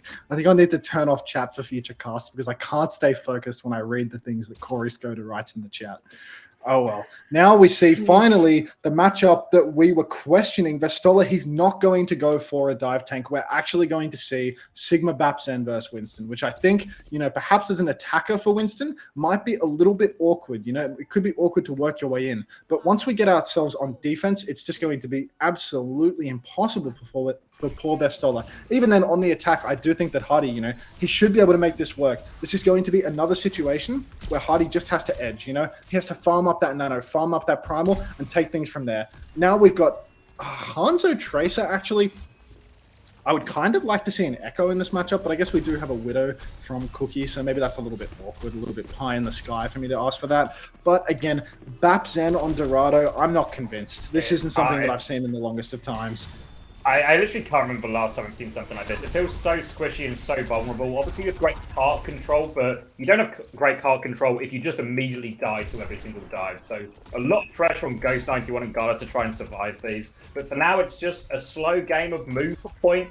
But it's Cookie who finds the opening pick. Astro on the ropes. Sky on the ropes. Yeah, everyone's falling. You can see just trying to take the high ground so aggressively at Ex Oblivione. Cookie holding down that main sideline, making it actually quite difficult for EXO to push the cart because the supports can't play in main and pocket. So instead they try to push top. But I think pushing top, it's just bait. It's just not going to work out. Shockwave actually squaring up in the Widow mirror now because that's the only way that they can get this cart push. They cannot push top without a Widow to contest the enemy Widow because there's no Echo in play. There's no Tracer Echo possible with this lineup. Hardy jumping up onto the high ground, throwing down his bubble, that is going to block the Widow for a little bit, but still the cart is not being pushed. Shockwave taking the duel, he cops a body shot to Cookie, so he's going to have to de-peak for a little while. And again, the cart push, it's so slow, a minute and a half through, and we're only 70% to nano, 50% to primal. We are edging, but by God, we are doing it slowly. It's going to be one cycle of ults on this first point at this rate. Vestola under a lot of pressure up on the main high ground, but he knows better than to drop and concede his position. He will maintain, and Ghost is just going to keep him healthy. You can see Funny Astra and Sky Ripper pushing towards that high ground up on the left-hand side. or right-hand side, depending on which side Xavier is actually spectating from. God only knows. But yep, Cookie now holding it down and Sky straight into the Widow's crosshairs. Cookie good for 2 fight wins here with crucial picks on supports. And this is really, really bad to EXO because now the Nano Winston into Primal turn is going to be matched by a Transcendence. That was EXO's chance to win clean. And now that chance is gone. 5 ultimates online for SrPeakCheck and only more disaster as we watch. Nano Primal actually coming out really, really late into this fight. And Galar, he doesn't build the Trank. I cursed it. 97% and he goes down. Hardy, White Fearless, as literally nobody calls him, taking down the Zen in the clutch. Funny Astro now, 98% on the rally, gets the pick onto Sauna. Sauna somehow dying in the spawn. Not sure if he had recall for that one or not. And Kevster, he's in deep, but he will be getting the packs. And somehow from the brink, SrPeakCheck over pushing just a little bit too much, getting a bit too greedy. It's actually been Hattie in a lot of these situations, both with Queen Comp and this comp, where he's just pulled something out for him. Maybe SrPeakCheck just took a push they don't need to. It's a trans, a touch here from Gala. I don't know about this. Can anyone get a next touch? They're going to window Vestola. Oh, it looks like Vestola's going to be okay for the next touch, and Ghost has the window, but unfortunately, Vestola gets his flux cancelled by the rallying Funny Astro. Daniel in the clutch on Brig, unexpected, but actually getting something done, but Galar takes down Shockwave. Shockwave's Widow pick finding absolutely no value, and now Sky pushing into Vestola's feet, hitting the nade, and it's an absolute dogfight on the point. 3 versus 3, but the bubble is sound, and when you've got Kevster on Tracer in overtime, I always back him every day of the week. The point is going to be conceded by SrPeakCheck. Kevster really starting to take over here. Really, really ugly point from Ex Oblivione, but a point cap is a point cap, and on Dorado, you take what you get. Vestler going to be swapping onto Diva now, so we see maybe a bit more of a traditional matchup. And a Brig now from Ghost91 and Gala. Well, we don't know. We didn't think they might actually have had it in them, but we'll see how they do now as Zenbath is over. So this, in theory, on paper, it's got to favour Ex Oblivione now. Yeah, I would say that Ex Oblivione, they've probably got the comp advantage now. I think they had it before as well, though. I will say we should really be giving Cookie the fucking credit that is due, because it felt like that entire first point was just predicated on Cookie getting a pick every single fight. Everyone relying on Cookie to just win the duel over and over again. And there he goes again! Shockwave swinging wide, getting his head clipped clean off, not getting the win in this Widow duel whatsoever. Nano Winston up onto the high ground, but Galar hits the flail. No value. Vestola has gone down there in Baby Diva form, and Hardy now the Nano Primal once again. White Fearless going for it with all that he's worth. J-Karu could never. Again, Anna slept on the cart by Sky Ripper, and Hardy's there to clean it up. Proper takes down Sauna in the mix as well. Funny Astro and Hardy brawling it out, and it does look like they are going to be taking this fight away. SrPeakCheck now on the back foot, retaking with only Widow Walls to spare. If they can slow this fight down, they will get a rally, but Bunny Astro will build it at the same cadence. He will be matching that ultimate. So really, all eyes on Cookie for the 15th time in a row to see if he can pull another one out of the bag.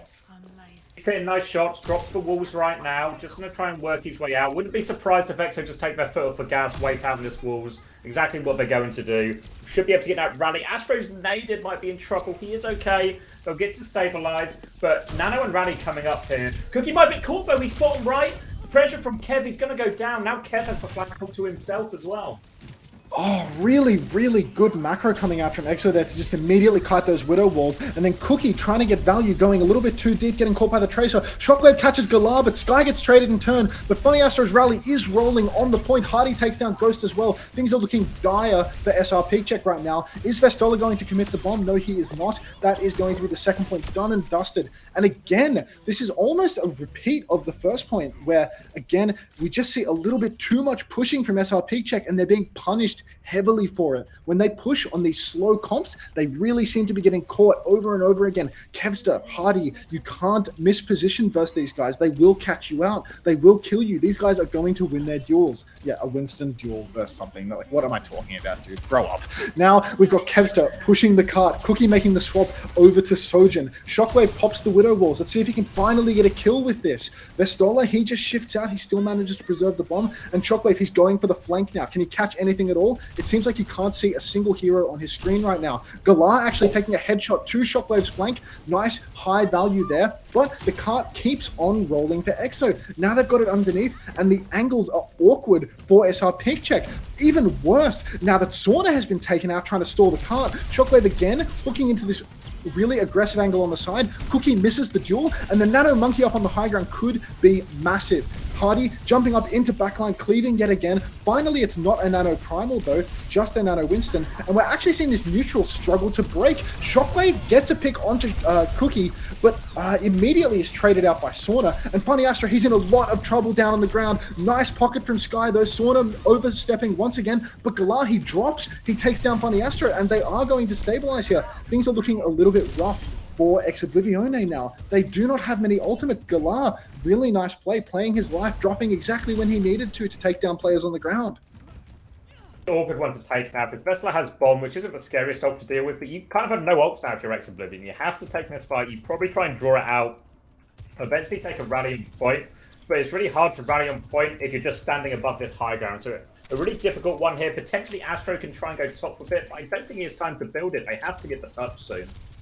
Oh, Galar, very aggressive up there in that top room, just going in for a little bit of an Inspire proc and then dashing out again. Looks like the point touch is going to be no problem at all for Ex Oblivione, and they are coming up on these ults. The rally is going to be online, and Hardy, he's so close to this Primal as well. I think if we're looking for a carry performance, the only person we can really look to right now is Hardy. The angles are so bad for Ex Oblivione. They are stuck, really relying completely on Hardy to do it. But Kevster, he connects with Hardy's dive perfectly up on the high ground, and now Hardy is just stealing away with everybody. A almost perfect juggle on Cookie. There's nothing perfect about the juggle on the Weakest, ladies and gentlemen. Let me be completely clear about that one. But it was quite nice. He kept him up in the air quite a lot. But really, just the perfect dive up on high ground. Hardy and Kevster, you saw the timing. It connected so well. And Bestola, he didn't hit any Matrix on the Tracer.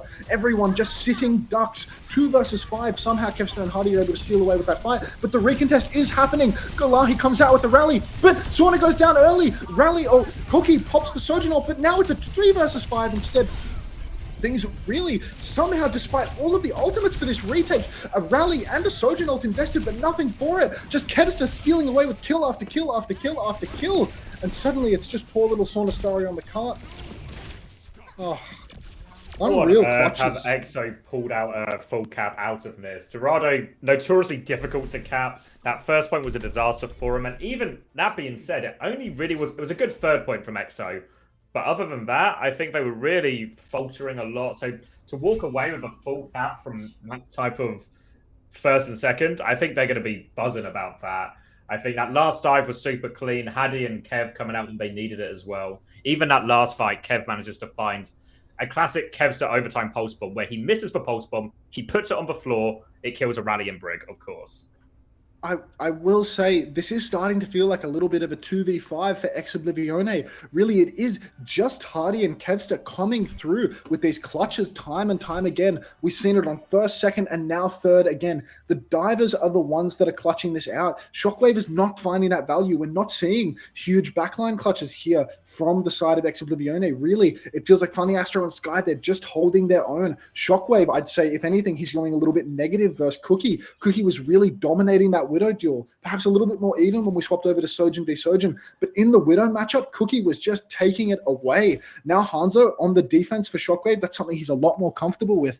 But we're seeing interesting composition for Ex Oblivione, and because Shockwave can't make that swap over to Echo, Echo is the biggest counter to D.Va. D.Va is going to find disproportionate value if Shockwave can't make a swap over to Echo here. Really, D.Va is a solid pick if you can't make those swaps. So I do think that this is still anyone's game despite the full cap. This is the Florida comp really now we're seeing out of SrPeakCheck. No surprises when you see that Goomba and McGravy at the helm, but this is actually a really systematic, take space, increase the angles for your Widow time after time, and then deal with any dive that comes in. Hadi's life is going to be so scary against a D.Va and Echo who can turn on him. And they're just going to keep getting room for Cookie, and if he hits as many shots as he did on the defense here, it could be a really slow and steady, consistent progress type of situation for SrPeakCheck. Yes, and you can see now Sauna just jumping up onto the high ground, playing a little bit of a game of chess with Hardy, trying to poke Hardy out. But really, it's an even sum game. You know, for every Echo bit of ult charge that we farm up, we'll see equal, if not more. Incredible! Kevster has been caught by Sauna. Sauna swooped in and caught that beam on the rotating Kevster back to the point, and that is actually a disaster because now Hardy, he jumps in to try and go for the trade, and suddenly we're playing a full retake here. Shockwave, he's on the back foot as well. Vestola getting really aggressive now. Sauna is still here, has the position. Shockwave probably not in danger, but not looking great for Ex Oblivione. Really, that first point, it wasn't too clean at all. Now, it was a nice sneak by Ghost91 in the end to set up a kill on Haddy. Now Sauna's lurking over the top. It's a huge nade actually from Ghost91. Sauna goes deep for the kill. It's only a 1-for-1 trade though actually. Could have been a lot more, but they're still forcing the point in. Nan and Diva are going to come through now. Pressure onto the back line. Astro and Sky doing their best to survive, and I think they are okay. Haddy's going to have to jump out. Somebody needs to get the tuck. Astro's going to take over responsibility. Nano Winston now in return, but they've lost Kev. Gala's super low. He's getting pocketed through by Ghost91. Haddy just can't kill anything. There's too much healing. The nade comes through. Haddy's going to pop a primal. He's buying his team more and more time. Cold Bomb coming out. Oh, Self-Destruct coming out now. Haddy slapped again. Can they trade this kill? Quite. They did kill Astro, but no chance to get the rally off. Gala has the rally if they really need it, but this Popiana might just be enough from Sauna. And slowly but surely, they're just edging away. Kevster's back, but it looks all right for this first point. Ah, yes, there's that word again that we love oh so much. I do want to highlight Galar, actually, on the Brig. Really, you saw he caught Kevster's Pulse Bomb early on in that fight, and then he plays his life really well, getting lots of damage in, much more so than Funny Astro, staying alive and just getting a constant stream of damage in throughout that fight. You could see Funny Astro, he was forced to touch really on the back foot, but really a nice performance from Galar, catching the Pulse Bomb, keeping himself alive there, and we have ourselves a pause. We'll have to flick over to the analyst desk now. Oh, I've got my production for it. Oh, Goomba's just written in chat, sorry, had to give him some feedback. All right, you're going to have to change the production because we are back on. They're unpausing. Wonderful. All right, now rolling into this second point, it's back to Widow duels. I'm not entirely sure when Shockwave got off the Hanzo. It could have been like an hour ago because I just haven't paid attention to poor Nikki in quite a while. But yep, we got Shockwave v Cookie once again, both swing and a miss on their shot. Shockwave going for a bit of a rogue hook shot angle here. Not entirely sure what he's expecting with that one, but you know, you do you, mate. Double support online for both sides at this point, and the cart is just slowly sneaking away. Not a lot of contest coming through for Ex Oblivione, actually. So, Funny Astro now, here's the rally, but there's not a lot that he can counter with that. Galar in a world of pain too. Finally, Shockwave getting a win in the Widow duel, and when it matters most towards the end of the second point, really, this is a huge pick for them. Nano Boost invested as well onto Vestola. Vestola's fighting hard. Galar does not catch the Pulse Bomb, uses the rally to try and counter it, but doesn't get topped off enough, and this is a really, really bad fight for SrPeakCheck now. Double support ult invested, and no advantage as a result, really just pushing more and more into that 4v5. Shockwave, he got the early advantage, and it paid dividends, and now you can see Vestola being staggered. Unfortunately, Kevster, horrifically undisciplined player, decides not to stagger Vestola. It's a Zen and a swap now, and this is going to be so... Obviously they can force the card a lot, but I feel like you're so vulnerable to these dives. They have Nano, they have Primal, they have all the tools with which to dive, so really got to keep an eye on this SrPeakCheck backline, because surely they're going to be in a world for hurt here, Max, trying to rotate here against a Nano and a Primal. I will say that I think this Ana Zen swap, it's probably showing the writing on the wall for this series, because it is really ambitious to expect to live on Ana Zen right now. I know that Zen has had 25 health thrown into, you know, they gave a dog a bone with 25 health, but it's just too hard to live. There's a cycle of Nano, Winston, and Primal Rage here. 2 kills coming out for the side of SrPeakCheck on the side of Sauna and Vestola, but it's just not enough, because now that we've got Ghost and Galar on Ana Zen, we've just got the Butter Brothers as a backline. We've got 2 people that are just going to melt every time Hardy looks at them. The Zen experiment's over. He's back on Brig. Good one life. Didn't want to have a chance in that fight anyway. It's a shame as well, because if their backline had a chance of surviving, Vestola and Sauna did their job. They did their piece. But yeah, now we're going to go you right can really side. see. I owe you, mate.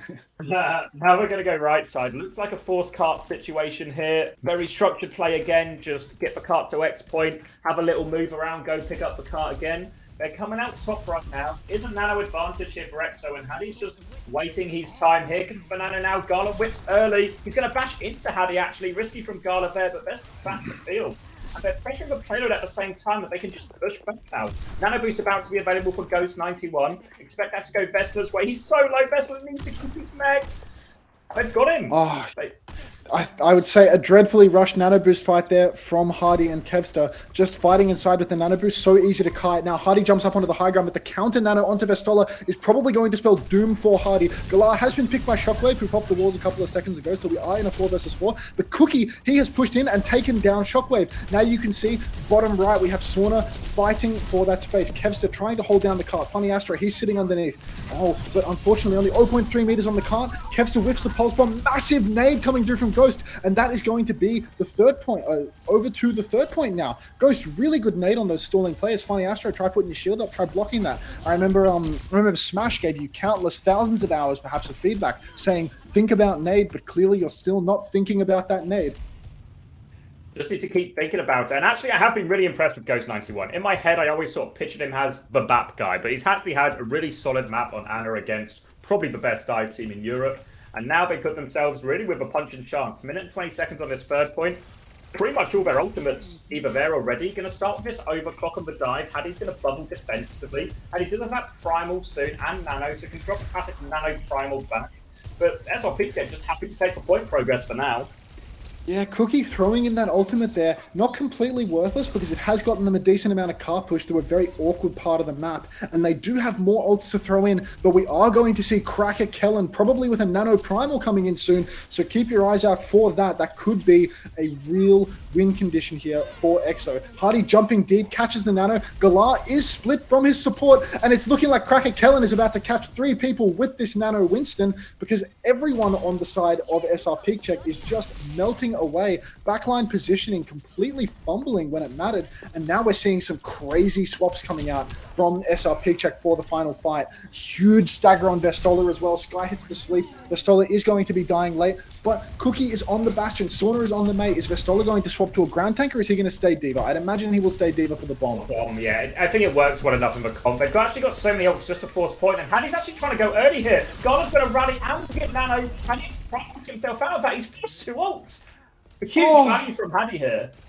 Nobody able to cross because Hardy is just camping the edge with the Primal. Really just an absolute dogfight. But someone has made it through to the point. Now things are looking pretty rough for Haddy. He's stuck in the spawn versus a Bastion and a Brig. And Hardy, he's just going to have to hide away behind. Shockwave now fighting for the cart. Vestola still has the bomb for the remake. Shockwave, he's going to pop his Sojourn ultimate. And he is probably going to get the kill onto Vestola here. Vestola pops the bomb, but Funny Astro goes down. Shockwave gets the trade kill. And finally, Shockwave doing something at the 11th hour when we needed it most. I think this is the first time that I've seen Nicholas fill the kill feed with more than 1, but finally when it matters most, he gets the 3 clutch rail shots to close out the series 3-2 for Ex Oblivione.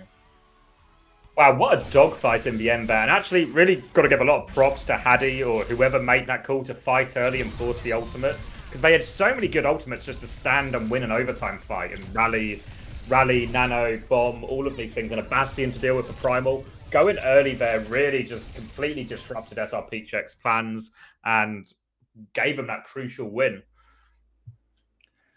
Yeah, honestly, whoever was making that call in the final fight, I have to say, that was money. You know, that was a game-winning call right there because it just forced so much. There was so much pressure on the side of SrPeakCheck. They had to touch the cart. It's overtime. And everyone just starts throwing all of their ultimates out at it. At least Vestola, you know, he had the presence of mind to get out of there, get out of dodge, get over to the cart. He preserved the bomb, but at the end of the day, a Diva bomb, that's not much of an ultimate at all when you've got an ulting Surgeon in your face. So I think pretty solid play here for SrPeakCheck, but you can see that Ex Oblivione, they do have that edge. They're a little bit better in the dive matchup. And honestly, the rush matchup, when the double flex comp was working, I mean, it was working extremely well. Any map where there was a bit of high ground that could be exploited, Galar was taking full advantage of that. But even on push, it seemed like EXO, they threw it more than SrPeakCheck took it away, you know. EXO, they were really making some crucial mistakes in the first half. They lost the swap game really hard. Funny Astro, he threw their ult snowball. So I will say that, you know, if we see a rematch of this series, which we very well may could, going deeper in, I still feel like I would be backing EXO going forward. I feel like I'm always going to back Kevster on a map 5, you know? Yeah, it really came out clutch when they needed it. And even if we look back at some of the earlier maps in the series, like the New Junk City and even the Esperanza that they nearly clutched, it was Haddy and Kev again, always coming out with these big plays, whether on the Queen or the Winston, or it really, really helped them. And now I think obviously we have a choice of games next, but I feel like the smart move. Let me bring up a bracket. But the smart move is just to stick our course in this upper bracket, really. Yeah. Will there be a bit of a break between games? Like, surely these guys want a bit of a breather. I would love to breathe. Yeah. So I what could do we with- see right now? Because my screen share is too low quality to actually read the team names. I see So- XXO down bottom. Yeah, Ex Oblivion won their game 3-1, which is probably what we expect. Dinosaurs in Pajamas, which was the old budget team Finland, beat Arjer. Arjer, I believe, are the one-trick team. So we've probably got a pretty one-sided game, EXO above budget team Finland. And then we've got Admiral's team against Ex Oblivion that we just watched in the upper final. Admiral's team actually had an absolute dogfight against Peps, a 5-map series that they managed to edge out on Shambali. Yeah, well, I mean, just another classic French L there. Can't lie. So, yeah, I think we stick the course with Admiral versus Haddy. Yeah, okay, I think that's reasonable, like, unless, I mean, do you feel like there's some merit to watching XXO just for variety, because we've already watched EXO once, or do you just want to see your boys some more, like, do you think the one-trick team is just going to get wiped by XXO? No, I think Dinosaurs in Pajamas. I think are just like a normal team, but just I guess lower. Yeah, no. Let's watch the Admiral team game. Let's watch the Admiral team game. Yeah, are in the lower bracket, so they'll play tomorrow against SrPeakCheck, which is the right. Theomatic team. Of course, Theomatic. That's a name I haven't seen in a while. Good grief. So then SrPeakCheck and Team Peps is the other lower bracket game to kick off tomorrow, which surely has to be more bad news for the French. Yeah, I mean, it does feel like as I look at this bracket, I'm not seeing a lot of good news if you're a French fan right now. Don't know what to tell you, fellas. It's looking like FD God is going 0-2 in this tournament, but it can happen. It can happen, and it most likely will happen.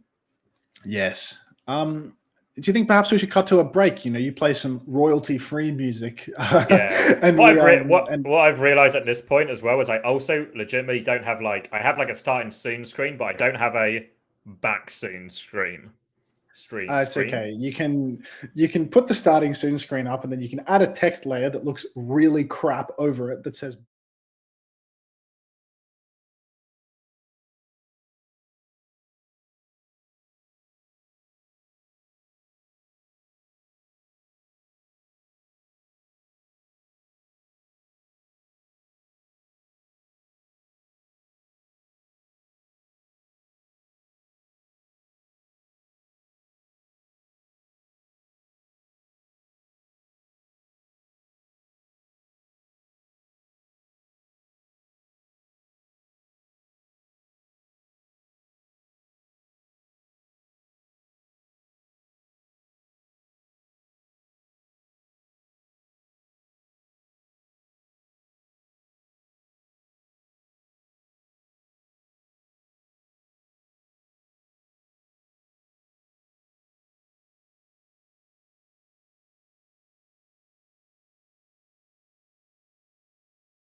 Welcome back, everyone. We are here for our second game of the day. We're going to stick on the XO train as they take on the mighty RC2018, which is, I think, actually one of the stronger teams in the region, even though they maybe don't have the world's most famous players.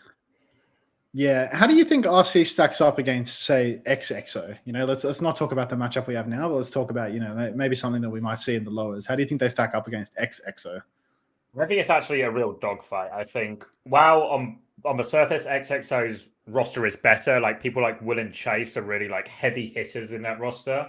But if it's a brawl meta, like we're kind of seeing a lot of Ram, a lot of Queen type comps, well, actually, I think RC 2018 are really good and competitive on those comps. I think Ariel is actually a pretty good tank. Cloud is obviously very good if he can play Mei. We all know Admiral's good at Lucio, and he's going to play Lucio. Surprise, surprise. So I think in this type of meta, it's actually a much closer game. I'd probably still give the edge to XXO, but I think it's a lot closer than maybe it would look on the surface. Yeah, okay. I mean, I'll pay that sentiment too, because I think, you know, Admiral, he spent so long playing Lucio in this one particular archetype of comp.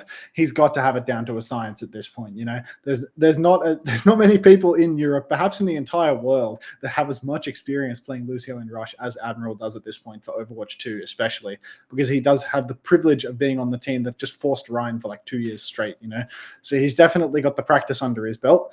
We'll just have to see whether he's got the talent to back it all up now. I'm interested to see Ariel. That's a player that I haven't seen a lot of in the past, but, you know, maybe we'll see if they can compete with the heavy hitter that is Chase Torch. I remember, you know, coming out of the Overwatch League season, a lot of people were talking about Chase Torch. A lot of people were saying, you know, maybe he's next up in Europe, you know, a bit of a super flexible tank player, good at a bit of everything. So I'm interested to see Chase Torch's performance today. But at the same time, I'd like to see whether Ariel can actually match up to that, or whether we're just going to see a bit of a tank chasm coming through. Yeah, it's interesting because I got a bit of a chance to work with Chase over the last week or so, and he had a bunch of internet issues because of the nature of being in Ukrainian, and one of their ISPs had a big cyber attack, and he was on that ISP, so he had to go to a Ukrainian gaming cafe for a couple of scrims. So it wasn't the most stable of working conditions for the young man, but he actually does look mega in a lot of these situations. On the Winston especially, he looks like a hard carry. On the Ram, he looks like a hard carry. So all of a sudden... Or actually, if you can... You ever heard of a Western tank being able to do the jumping heroes and the ground heroes? Is it Chase Torch? Is he that guy? It might be that guy. It might actually be on the cards. The That's chosen exciting. one that they wrote about long ago. Yeah, unfortunately, God had to hold him back somehow, so he spawned him in Ukraine in the middle of a war with Russia. Yeah, but, you know, other than that, you know, things are looking pretty good. Funny how the universe works out. Yeah, universe theory. You know, we'll have to get Christy Afra on one day to explain that to somebody. How are we looking on this lobby? We are currently at... Well, we were at 8, but we seem to have gone down to 7. Okay, so they've seen that we've actually gotten closer and taken away our transition screen, and they've said, you know what, fuck it, let's delay this another 5 minutes. Take your time, fellas. So we've truly been baited. We're going to kick off on Antarctic as well, and I think here we'll probably see a very different type of matchup where rather than seeing a Kiri at all, it's going to be Bap Lucio for the most part, and it means there's going to be a lot of pressure on Skyle, not to kind of just have his fade ran by Kevin Astro in a lot of these aggressive engages. Yeah, no, I'd imagine that Skyle's going to be under an enormous amount of pressure. I think that, you know, in that SrPeakCheck matchup, we don't necessarily give Ghost and Galar enough credit. These are really like some of the best support players in Europe by, I would say, a pretty significant margin. I think when you put Exo's comp against some of these lesser skilled teams, lesser skilled backlines, you might see that things crumble really quickly. Even if the front line has, you know, pretty decent fundamentals on Rush, the thing is, Exo's comp, it really punishes weakness. You know, if you've got Kevster shouted in with Funny Astro, you're going to see red in the kill feed real quick if you don't have really nice backline play. We saw some phenomenal stuff from Ghost and Galar in the previous series where, you know, against all odds, you know, basically just layering of the lamp, of the Suzu, of the BAP shift, you know, they were able to keep themselves alive for a really long period of time. But, you know, I'm not entirely sure whether Admiral and Skyle are going to be able to pull that same, you know, miracle off. Yeah, I think especially Ghost 91 is a player I've not seen a whole lot of, but I thought he was actually super impressive in that series. And I think he set the bar pretty high. And there's a real chance if this series starts to go away. One thing that can often happen if you're that Baptiste player, if the first few fights go pretty rough for you, you then start to play very scared, or you start second guessing yourself, and then often your problems can get worse rather than better. So a lot of emphasis on the backline here. And I mean, anytime you play against a Kevster team, if you're not able to deal with him in some form, at least some of the time, it's a really great way just to lose games of Overwatch. Exactly right. And even with Admiral too, he's a rather passive Lucio player, I would say. He plays things rather safe. When we saw that previous series, Galar, he was constantly fighting Kevster on the flank, always taking the duel on the flank, hitting lots of headshots, forcing Kevster out all the time. So Kevster and Funny Astro, their side control was weakened a lot by that. But is be able to take that same duel on the flank? I'm not entirely sure. But I shouldn't count him out just yet. I'm being a little bit low on Admiral right now. It's not like he's a cripple or something. He's going to do just fine on this side fight. But we do have to pay the respect to Astro and Kevster that's due. Yeah, well, I think there's a nature as well. The thing is when Gala takes that duel, as he often did in the previous one, is if he wins the duel or gets the edge in it and hits the Kiri headshot, it actually forces Kev to recall or Kev to really get out of there. Whereas the Lucio mark in this is going to be more of a soft mark, like booping him away and keeping him away from areas. It's not going to put Kev under the same kind of death threat that Gala was able to. Yeah, Kiriko's a real feast or famine in that regard, but Galar, he's got all of the mechanics required to, have he eats, he eats more often than, most players are capable. He gets 2 meals a day. Only 2. Exactly. He gets 2 every day. He gets a few square meals a day. Whereas, with the Lucio, you're right. It is that just sustained poke on the Genji, and that doesn't necessarily shut him out on the side fight. If he's always there, keeps that angle, he'll always be able to connect with his Junker Queen. When his Junker Queen pushes up, goes to the shout push, he'll always be there. So I would say that the Lucio is probably a little bit weaker at marking that side. He's really going to need a DPS to match up with him, maybe have the Mei come with him and headshot the Genji out, Lucio's more the supporting cast, and then he needs another DPS to actually carry him through it. Yeah, I think it's one thing to bear in mind as well. The amount of just individual kills we saw from someone like Fi on the Mei throughout that last series as well, really... One way to stop Kevster is just to one-shot him. If you just headshot him and he dies, it really actually limits his impact. But these things don't happen as often as Fi maybe looked like he made them happen. Yeah, I would say, in Europe, the level of skill on Mei is extremely high. There are many players that are really good at Mei. I watched Flash Ops Korea, and it really doesn't look like there's all that many people that are actually really highly skilled on Mei. There's a few people. They've got the mechanics. Sort of, but at the end of the day, I watch Europe and it's Fi, he's a bloody headshot machine. Backbone, everyone knows he's a headshot machine. Main one, again, pretty solid. Cloud, again, a heavy hitter on Mei. You've got 4 players that are really solid on Mei just in, the European region. I'm not sure that there are 4 heavy hitting Meis in Flash Ops Korea. Korea might have flex support on lock, minus Baptiste, but Europe is kind of the king region for Mei because everyone is so used to just forcing ground tanks into each other all the time. You get really good at walling that tank in a choke.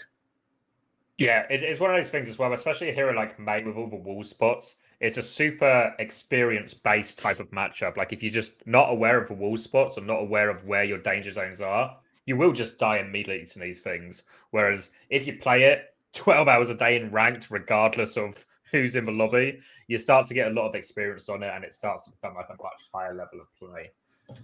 Yeah, well, it's just hard to get that practice as an APAC player because there's just always an emphasis on dive in their ranked server. Yeah, genuinely, if you're a Mei player, you're probably receiving death threats or, some sort of abuse about your family. Let's change the thing up top. Do you have the ability to do that? Yeah. He's on it. I'm gonna do mine too. Yeah, so, I don't know how to do it. Wow, it's off screen, if you know what I mean. That's one problem I have. But I see. So we've got some technical difficulties because I think there's some editor overlay that you can do, a scene editor that doesn't require you to click on the scene at the same time. But we haven't got the tech for that. We're not there yet. RC 2018. So this is EXO. EXO. All right. Do you know what their name's about? RC 2018? What is that? I don't know. Clue? No. Well, 2018 is obviously a year, I think. Could you chuck us an invite? I forgot that I wasn't watching your screen share. I'm just a fool. Client. Client alert. That was actually the... Oh, no, there's no... I was going to say, I thought it was the last spot in the lobby then. It's getting crowded in here. Yeah, jeez. It's in time. All right. All right, here we are. That's Rolling it. on out now. Rambi. Basically the expected matchup. You know, no Kiriko's in sight now. So with no Kiriko on the board, I would expect to see Hardy chopping it up a little bit more with his ultimate as well. Really going to see a lot of reliance on Lamp and good beat drops to counter out Junker Queen ults. I will say Admiral is actually very good at holding his ult, being disciplined with it, and just answering specific ults with it. So maybe Admiral will be able to farm up his beat drop consistently and counter things out. And Kevster, you know, not really known for super good dry blades. So perhaps the ult economy will be okay here, but not having the Kiriko cleanse in the back pocket, it could definitely hurt RC 2018. Early shout comes through. Kev's going to dive straight on, force that Soja now. They sort of got RC 2018 all back in a corner here, but a slow and aerial comes out. It's Cloud who finds the first kill. They just bullied Hattie so hard with that slow. Really good play actually from RC 2018. Deal with the pressure coming in from Kev, absorb it, make sure nobody dies, push back nice and aggressive. Punish for Queen, punish everything else, and a first fight win for the boys. Yeah, with no value on that initial push, Hardy really getting stuck out in no man's land. No value to be seen for him at all. So low on the Junker Queen ult, really just getting beamed.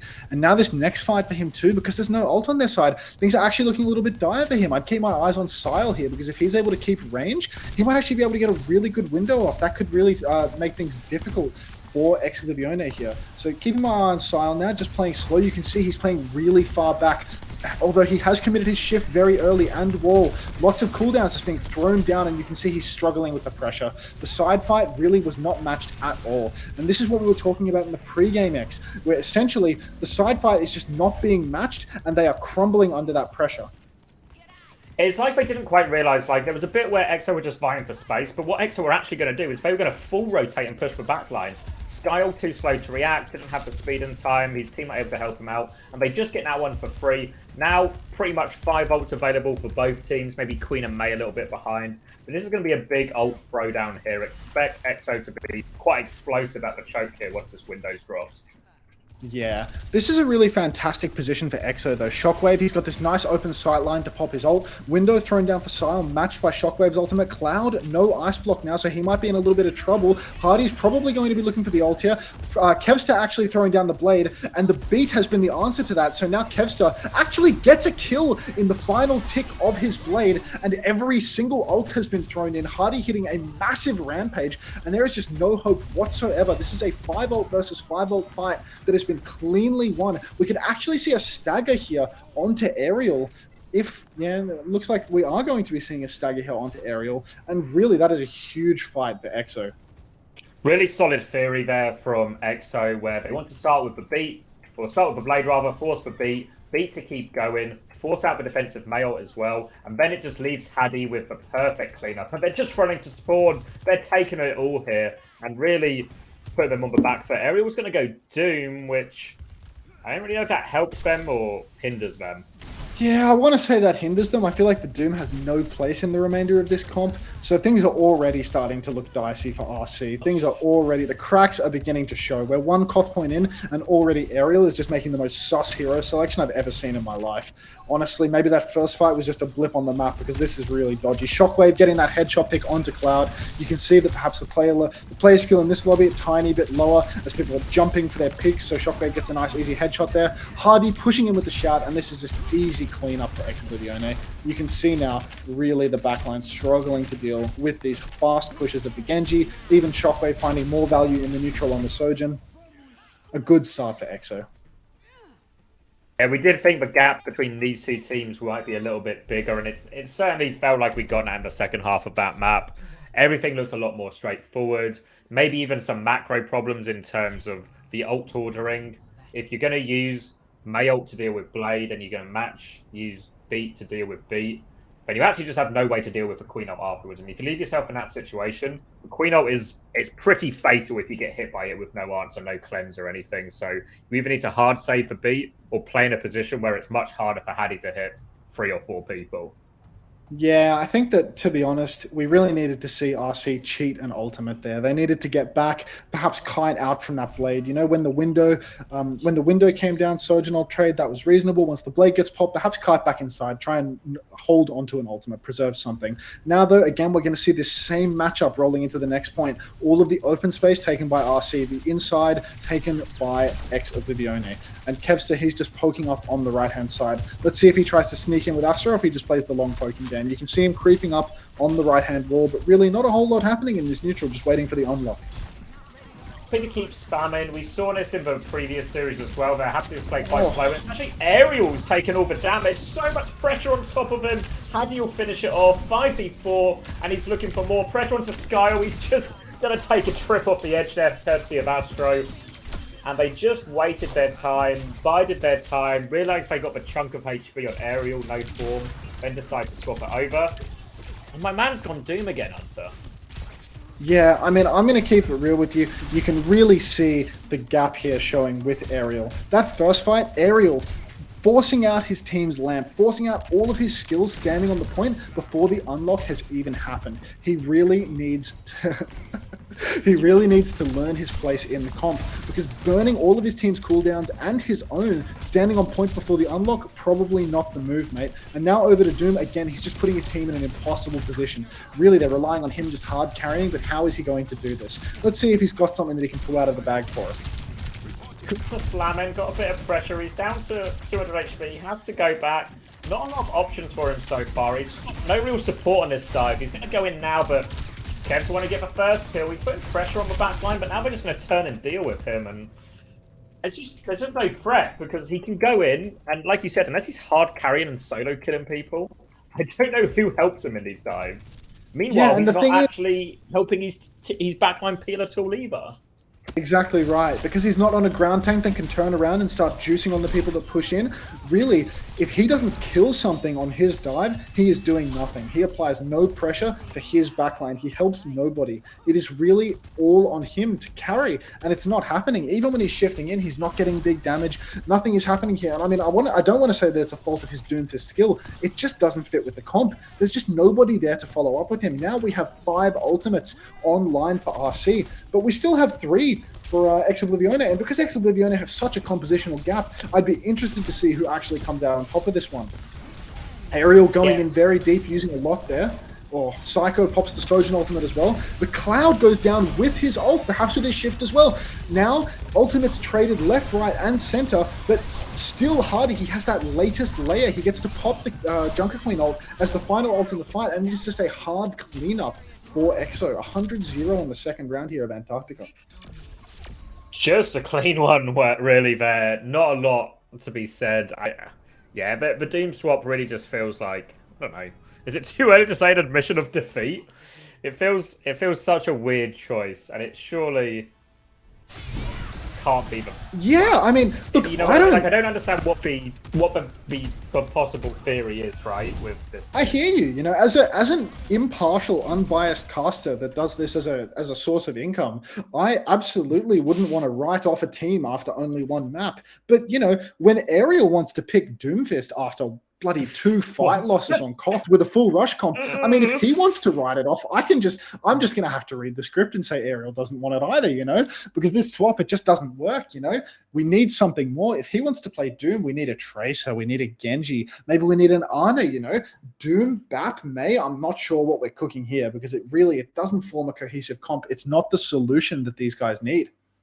It's not the start of the swap either. It's not like he goes it, then once Cloudy's mailed, he's onto something else as well. It just seems to be a solo swap that is causing him way more issues than they had initially. So yeah, really, really confused the direction they go in. We'll see what they try to do on King's Row here. But I guess in reality, it probably lines itself up for a pretty similar matchup. We obviously saw pretty similar comps come out from EXO earlier. I wouldn't be surprised to see him play more of the Queen here again. Obviously, pretty much unrelenting success on that first match. So might just actually be about as straightforward an upper bracket final as you're likely to see. Yeah, it is. It is looking like there is a pretty significant team diff here, but perhaps Ariel, maybe they've got another solution in the back pocket. I do feel like with the roster that I'm looking at for RC right now, they are probably constrained to a lot of Lucio comps. Things are not looking super flexible for them, so it could be a bit of a write-off. We're back on the Ram comp again, and it does look like there's no alternative solution here. I'd say that this Ram comp here with Lucio BAP, it's probably going to suffer from the same issues that we saw plaguing SrPeakCheck on the first point, where it's really difficult for them to hold the high ground. Shockwave, again, he's going to pick the Hanzo. We're going to see the Lucio Genji for Kevster and Funny Astro just taking this high ground on first point. And once RC are locked into a corner on the ground, it's a firing range for Shockwave, really. Kevster and Funny Astro, they have all the space in the world, and it's just a firing range for Shockwave. So really, we're going to need to see something special if we want to see high ground contested on first point. Otherwise, it might just be a one-fight type situation. If you ever find yourselves in these situations where you're maybe trying to fight a queen, but the Lucio Genji have the off angle, you're going to have a bad time. So expect them to try and take this high ground away. It will be quite hard for them to hold it. But I mean, the May Lucio fight isn't bad, right? Cloud should be able to compete for that one quite actively. Initial pressure going to come on, and he actually wants to turn his attention to this flank. And Cloud's going to take the low ground way out, actually. So Cloud is in a really weird position. He can't help control team. Oh, geez. It looks like Shockwave has gotten a little bit confused. As his team has taken all of the high ground control, Shockwave has decided that he actually wants to face check a slow and a Ramatra, go to the one place that you probably shouldn't. So he is keeping things at least a little bit interesting for us. Now Sky jumping up to the high ground, but you can see Cloud and Psycho are going to chase him out. Trades are going back and forth, but it still looks like despite all of these unforced errors from the side of Ex Oblivione, they are still stealing away with it because Kevster and Funny Astro are just running around with Hardy, chopping up players one by one. Really, no matter what Shockwave and Sky do in this, Kev and Astro are just going to run around with the Queen, taking names one by one by one. This is the problem with playing against this type of comp. And it's the same thing you sometimes see when people play against dive compositions with the other team. There's just a sort of skill gap. They can just run in and kill you at any point. And it's really hard to deal with. And ultimately, in a lot of ways, the solution is just better quality peeling from everyone. I think really, I'd like to see Cloud a little bit more involved in marking this Genji and taking care of him, like when Kevster dives in. But Cloud's been knifed. An early ice block, has to use his wall defensively now, and they're just bullying them back on point. No cooldowns really now for RC2018. We're in a spot of bother here, but looks like both teams may be just happy to wait for an ult or a pick like that. Yeah, no, got to be happy with the pick if you're an EXO fan, but, to be honest, we probably don't even need picks because it feels like they're winning in the neutral, they're winning in the ult fights, and just, crumbling under the pressure now. The lights are clearly too bright for this upper bracket game because it's not looking too hot for RC right now. They're losing these neutrals time and time again, and now coming up onto the next fight, we're just going to see a huge ult trade where they have to touch the point. Maybe our saving grace here could be a pick from Psycho or a nice Blizzard from Cloud, but to be honest, if we see the opening window from Sile, all of the tools required to go over that window are in the pocket of the Ex Oblivione. Or this is a very well-coached team. Perhaps, with all this pressure, they could throw down a window. We might just see Ex Oblivione kite and wait out this window. Sojanol coming out really early from Shockwave. I would argue that this is, one of the weakest ults that we've seen all tournament just because it's so unbelievably early. Really didn't need the ult to gain that space. And now Shockwave on a really aggressive flank. Kevster dashes into the back line. Sky actually TPs in as well, so now we need to see a lot. But Shockwave, he missed the beat because he went for that really risky flank. So the ult layering is not fantastic here. Cloud countering out the Junker Queen ult with his wall. Really nice, but we have 1-for-1 trades. Funny Astro for that. Better trade for Ex Oblivione. Sojanol coming out for Psycho, but Kev gets 2 with the blade. 2 traded, so now it's a 2v2 Shockwave and Funny Astro. Actually, Hardy's still alive, so it's not a 2v2. And because there's still a tank alive for Ex Oblivione, that's going to be an easy cleanup. Honestly, it looks a lot better, actually. Yeah, I think that a lot of it came down to the fact that Shockwave used his ult so early, gave away that +1 ult for nothing, because they were just easily able to kite away from that. And then he doubled down on it by hitting this hard flank where he didn't get healed, didn't get beat. So really, because Shockwave did all of this, he really needed to carry, Shockwave plays a style where it's the definition of feast or famine, It's the definition of hot and cold. He puts himself in the most aggressive angles possible. If he hits the shot, he looks like a god. If he doesn't, he has really low uptime, and he's really relying on hitting these shots. I think it's a better suited style to Hanzo, where you have a little bit more of a buffer. But unfortunately on Sojin, you really need to hit the shot 100% accuracy. It needs to be a headshot. It's really difficult. So I think that this playstyle, maybe Shockwave needs to make a little bit of an adjustment here. Because he probably doesn't need to make an adjustment to win. It looks like he can do anything and win. But if he really wants to be coached mid-series by the caster, then yeah, he should try and shoot the enemy more flankless. Low-key, high-key. And that's what all the players are really keen on, just to get our insight and coaching mid-match. So I think the biggest thing is we saw SrPeakCheck just win these neutrals quite hard, really bully Haddy a lot, but we've not seen the same from it. If anything, we've seen the opposite, where Aerial is the guy getting bullied in this front line. He's going to pop the form now, and they just take a step back here, and it's Shockwave who finds the opening pick during this. We're going to respond with Kyriel. They can really just walk away from this, and not a great Kyriel. Mistake on top of mistake, and now there's a chance to return with their own Kyriel. Yeah, just waiting out that Kyriel for quite some time and then answering back with their own in the 5v4. Now they have so many ultimates on board for the final fight. Psycho is going to come back out with the Sojin ult, and a few people are really close, but not quite there yet on the side of RC. So if they were able to make this just a little bit of a dogfight, if Aerial can get his hand on the cart, maybe Cloud sits in there with a block, there is a chance. Sojin ult popped for Shockwave in the back. He's just going to be free shooting. Sojin ult v Sojin ult now. Psycho has answered back with his own as well. Aerial is just standing on the cart blocking. There is still Haddy's ultimate, but mirrored beats, mirrored tank ultimates. Now Aerial pops the Annihilation. Kevster, no dash, no deflect, but he does get out, sliver of HP, so that's a really good kite now. You can see Ex Oblivione, they're creeping ahead in this neutral. Really early beat push because it is a beat blade, but Kevster immediately catches Psycho, and now Hardy, he has been frozen up, ulting into the Blizzard. But, it appears that the server has closed due to an unexpected error, so we are going to have to run that one back. Did I DC? No, the server seems to have closed for everyone. So actually, okay, that fight looked like it was going quite badly for RC2018. So this is actually the exact break they needed, I think, to hold on to that one. I feel like this does benefit, the team that was about to get full pushed, unless it really was falling through the floor mid blade. Like, now these guys are saying we defend, like they're going to act like they full pushed. So this is interesting. Well, there's going to be a pause and a discussion. I was feeling the sweet release of my bed sheets as it is 6:45 and I've slept for an hour, and then the server decides to close due to an unexpected error. Like, okay, if you don't full cap, we take the dub. If you full cap, then we figure something out. I like Chris's as like solution. half a solution. It's like as a for one condition of resident happening. sleepyhead, like. Yeah. Can we take the code off lobby? Why is there a code on lobby? Like, why are they using a code for a match? I don't know. I don't know what it even adds, really. Because there's no stats or anything, right? There's just a normal pause.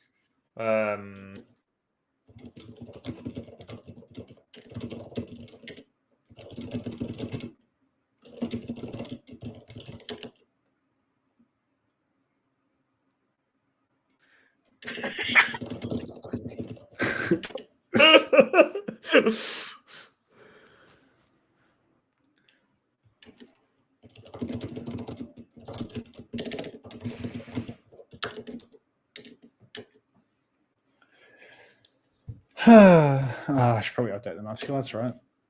Reasonable. Oh, you're right. I think yours is already up to date. Nope.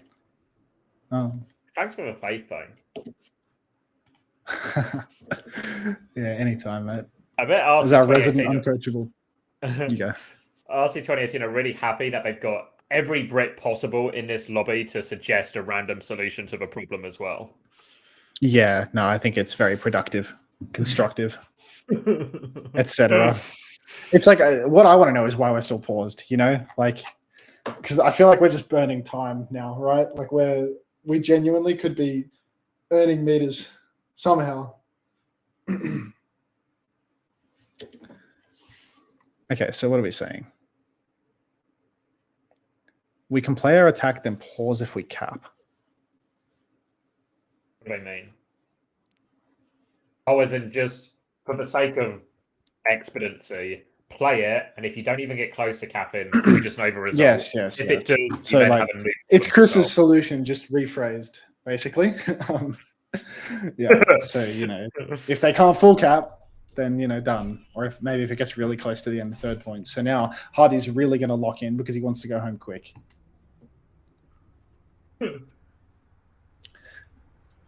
he want to go home? That's okay. He's not coming on the co-stream afterwards. Oh, that's right. Yeah. Okay. I'm just projecting because I want to. He's your backup. Yeah. Yeah. He's the German Unter, I often call him. I think literally nobody in the history of planet Earth has called him German Unter, but you know, there's a first time for everything, right? Well, up until today, no one had called him Cracker Kellen before, but it's really catching on. Yeah, no, I mean, I think that could be his new nickname going forward in Europe, at least when we get to Map 5 Dorados.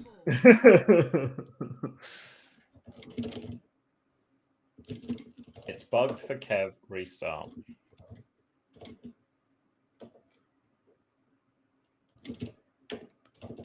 Oh, so yeah, Kev didn't load in when this happened.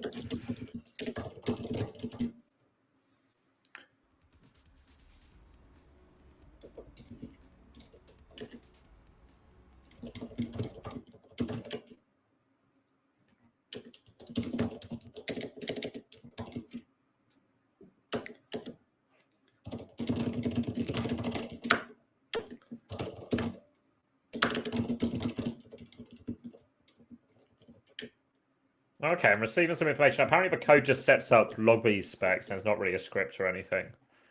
That's incredible. So maybe this one is actually just like an organic Blizzard problem. I'd believe it, you know. Just too There was many a ults. lot of ults, yeah, too many ults in that one. Yeah, always a bit of never anxiety when you see a fucking 5 ult v 5 ult fight. Whether Yeah, and I do feel like what we it's really great need to games see to here for handle this it. Junker Queen matchup, we need an Ashe. I've just heard word that the thing that could actually get the boys over the line is if they were to swap this Surge into an Ashe, and that would probably turn everything around for them. Wait, for RC2018 or for both teams potentially? Whoever locks the I Ashe mean, first is just my understanding is that in the Junker Queen meta, Ashe is simply the truth. Oh yeah? Yes, from like where was extensive it you success guys finished in Junker Queen meta? Literally won every match when we played Ashe, and then lost every match when we played Surgeon. That's the line that I'm going to go with. Might not be true, but you know, revisionist history is a bitch. The problem with these things, with stuff in history, is a lot of the time most people can't be bothered to check, so we're just going to have to take you at face value for it. Yeah, it's like they say history is written by the victor, but in this case, didn't even win, still going to write something different. So, all right, let's get a good defense going here for Team Hardy. You know, let's see if we can get over to this third map. As you know, I'm feeling like the tempo of this series has slowed pretty significantly at this point. You know, Ariel, it looks like he's really struggling. Sile under a lot of pressure.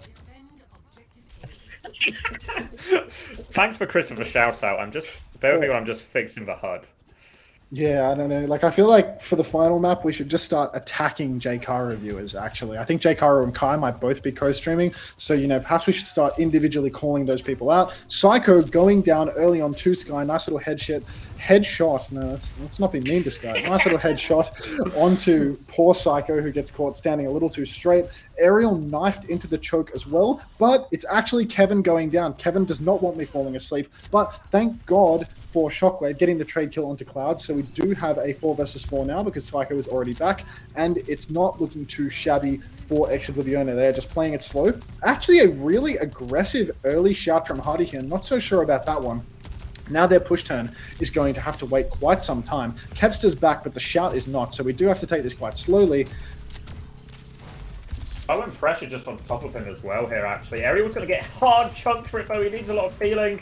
Kev's going to dive in to try and finish it. Isn't able to, though. Now the knife onto Ariel. They just bully the front line. Ariel trying to do too much too soon and costs his team there. Big retake and a big let-off, really, for EXO after an early shout. Really excellent play from Kevster there. As soon as he came back, sneaking into that top left angle, and while Ariel has to block the team in main, Kevin is just pumping shurikens into the back of the blocking Ram. Ram's block gets absolutely no value if you are not facing the target, and Kevster immediately finds that off angle to do maximum damage. Even though he died first, he already has his Dragon Blade up. So this next fight, really Kevin in a prime position to set the tempo. Yeah, it should be in a really nice spot. They have to walk through these horrible angles. They really need to do something about this high ground. If they just keep letting them have this space, it's just going to be value after value after value, Shockwave and Kev are able to get hit. Again, they're going to start slow by forcing the point. Cloud's coming up to challenge for it. They're just trying to tiptoe their way onto the point. And now we're actually got a window for it as well. Just have to take a step back here. Yeah, the window thrown down from Sile, it doesn't seem to be getting a whole lot. One tick is not terrible. There's a lot more objective pressure now, and there's actually not a lot for people to ult. Looks like Kevster has committed his dash inside this Kiriko ult, but it's already back up due to the nature of the Kiriko ult giving him the respawn. Shockwave actually catching Psycho in the rail duel, and that is probably going to be a reset for RC, unless Cloud is able to get a good Blizzard here. Cloud stuck in Ice Block on the point, Admiral flying in. Actually, many ultimates being thrown in, the whole kitchen sink, but Funny Astro with the counter beat. 3 ultimates for the side of EXO, though. Not terrible if you're an RC fan. You know, now at least we have a chance. Okay, wow. Admiral actually throwing in the beat as well. Sile goes down to the rail, but Admiral kills Funny Astro. Strange T-pose from Ariel coming out. It appears that my spec client is completely bugged. Now Ariel pops the form, starts running down Shockwave, and Psycho uses the Sojin ultimate as well. Now, we really need to see Ex Oblivione step up to the point. Hardy has to run out into the Sojin ult, but with Sharp, Kevster dashes on, and immediately Psycho is pushed back. Kev actually goes down, had to use all of his skills, and the point is going to be conceded. A really weird fight. So many ultimates committed. There was a point where I actually thought that RC's plan was to crash the server again so they could get another go at first point. They would just seem to be committing ults in like these down situations. But it works out, and in the end, actually quite good push and pull towards the back end of that. And they give themselves at least a fighting chance in the rest of this map. Again, remember, due to the weird circumstances, we're just looking for a full cap to extend the series. We don't know how it will extend the series yet, but a full cap is what they're aiming for. Yeah, I'd say that that's, you know, basically into unexplored territory if we actually see a full cap come out here from RC, because the rules have not established what we're going to do in this strange server crashed situation. Psycho's stepping up now with the rail, but Hardy catches him with a knife, getting him dangerously low. Kiriko ult invested from Sky, and Psycho is on the back foot, running away now. Hardy catches him with yet another knife. Hardy is actually a bit of a knife magician here in the European Overwatch scene, just hitting knife after knife after knife on Squishies, getting really, really high value here on the Junker Queen. This isn't a one-man show with Kevster. It's definitely Hardy putting in the work as well. Now, I guess we're just going to have to see a bit of a slow fight here coming out from RC, because they don't have the ultimates to push through. Maybe by the time they have their beat drop, their Blizzard up, they're going to be able to get something done. But Admiral would be wise to hold on to his beat drop for the Junker Queen ults. We haven't seen many Junker Queen ults counted out by beat recently. It seems to be that Admiral's generally popping it for the Blade. He perhaps needs Christopher in his ear to tell him that Blade needs to be kited, not beated. But we never know. Sojin ult coming out for Shockwave now early on in the fight. Ariel matching and Sile throwing down the window. So now you can see a kite coming out from Ex Oblivione. Kevster and Funny Astro stuck on the side, but it does seem like nobody is there to push them out. And now Hardy, he's edging up in main. Admiral still has the beat drop for the Junker Queen ult. Hardy, you can see he's thinking about a shout about to come up, but Funny Astro is the one to go down. Another knife onto the Sojin here. Really high value. Lamp is forced out. Hardy's got to be thinking about popping the ultimate now. But again, because there is no counter to the beat drop, Kevster too scared to blade. Admiral actually staying the course, and it really pays dividends. Yeah, Admiral actually got really up. There was the Cloud opening headshot, which obviously always helps. But then Admiral actually got a really nice boop on Kev, messed up his dash, which meant he was just stranded in the middle. No chance to use that Blade. I think the play they want to make is Blade to force beat, then Queen ult to finish. But they've just taken too much pressure while trying to set up. And now, on the cap fight, imagine they're just going to drop the May ult here and have a really great chance to cap. Yeah, it looks like we might actually be entering that unexplored territory. Now Kevster blading into the backline, but beat has been committed for the Blade, and now that's a massive Junker Queen ult. Will there be any kill catch though? Another server closed due to unexpected error. That is bloody brilliant. Honestly, I guess we're just going to have to replay the whole map at this point. We're going to have to even it down. That's just unbelievable, to be honest. Like, come on. Kind of eternal King's Row kind of limbo Like, now. It's just going to have to keep playing King's Row until forever. I mean, these guys are just morons. Like, they've left the code on for God knows what reason. Just pick competitive settings and start. Like, good grief.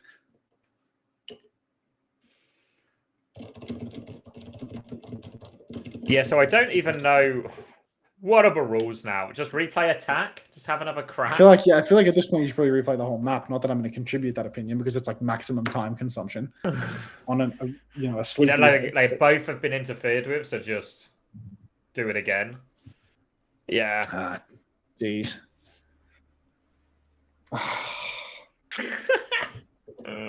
Let me out. You will stay on King's Row. You will keep casting King's Row until we are done. Jeez, it's like, that map was actually a little bit closer. It's not the closest of series either, but like, geez, 2 server crashes on a King's Row. This map should have been over twice by now.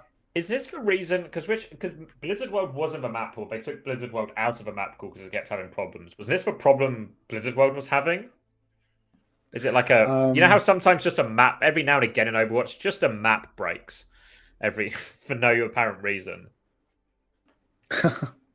I really don't know. I feel like the Blizzard developers, they like to play a little bit of a lucky dip with their patches, where they will randomly introduce a game-breaking error to a map that's been in the game for 10 years and has had no changes whatsoever. Yeah. Okay. It's nice to keep it fresh. What do we do now? It seems to be, could replay your attack, sure. Yeah, okay. So they're just going to replay their attack again, We're going to do the same thing. Blizzard said try remaking the lobby. That's great. That's great from Kev. Kev H, not to be confused with Kev Stir. There's actually 2 Kevs on EXO, but there is a big difference between both Kevs. Yeah. Kev and Kev.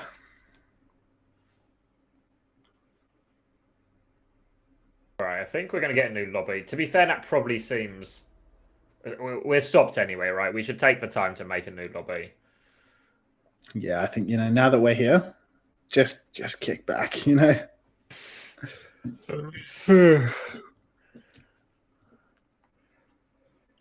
they'll probably take an hour to make the lobby as well.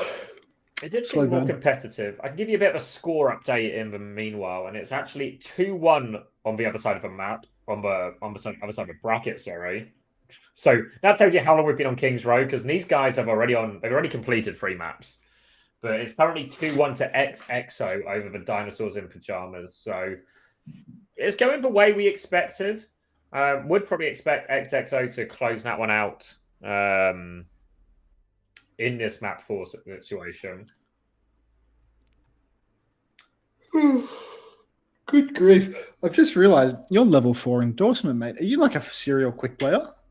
Yeah, I just play quick play with my friends. Jeez. Wish I had some of those. Hard. Yeah. That must feel real good. Yeah, I enjoy playing quick play with my friends. We do okay, I won't over brag. Sometimes I get recognized from a podcast as well. And I would say nice podcast. But then as soon as they say nice podcast, obviously, the lights have brightened up at that point. And I feel you start buckling. I feel more I can hold my own, but I feel, sit up in my chair type. Sit up in my chair type thing. Yeah, no, I wouldn't want that type of pressure. Someone says, is that Unter in Australian quick play? I just say no, just a fan. Because I don't want to be spotted going 007 on Sojourn in Australian quick play. It depends what hero I'm on. If I'm on Winston, we can make it work. But if I'm on DPS, it's gonna be a quick game, but not for the reasons you want it to be. Quick game's a good game, mate. Wow, I've got bad news about this King's Row we're playing. Oh dear.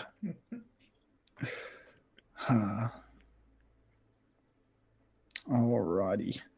You reckon they're going to load in? Like I see, vague discussions about it here in the match chat now. So the admin said to full replay the map.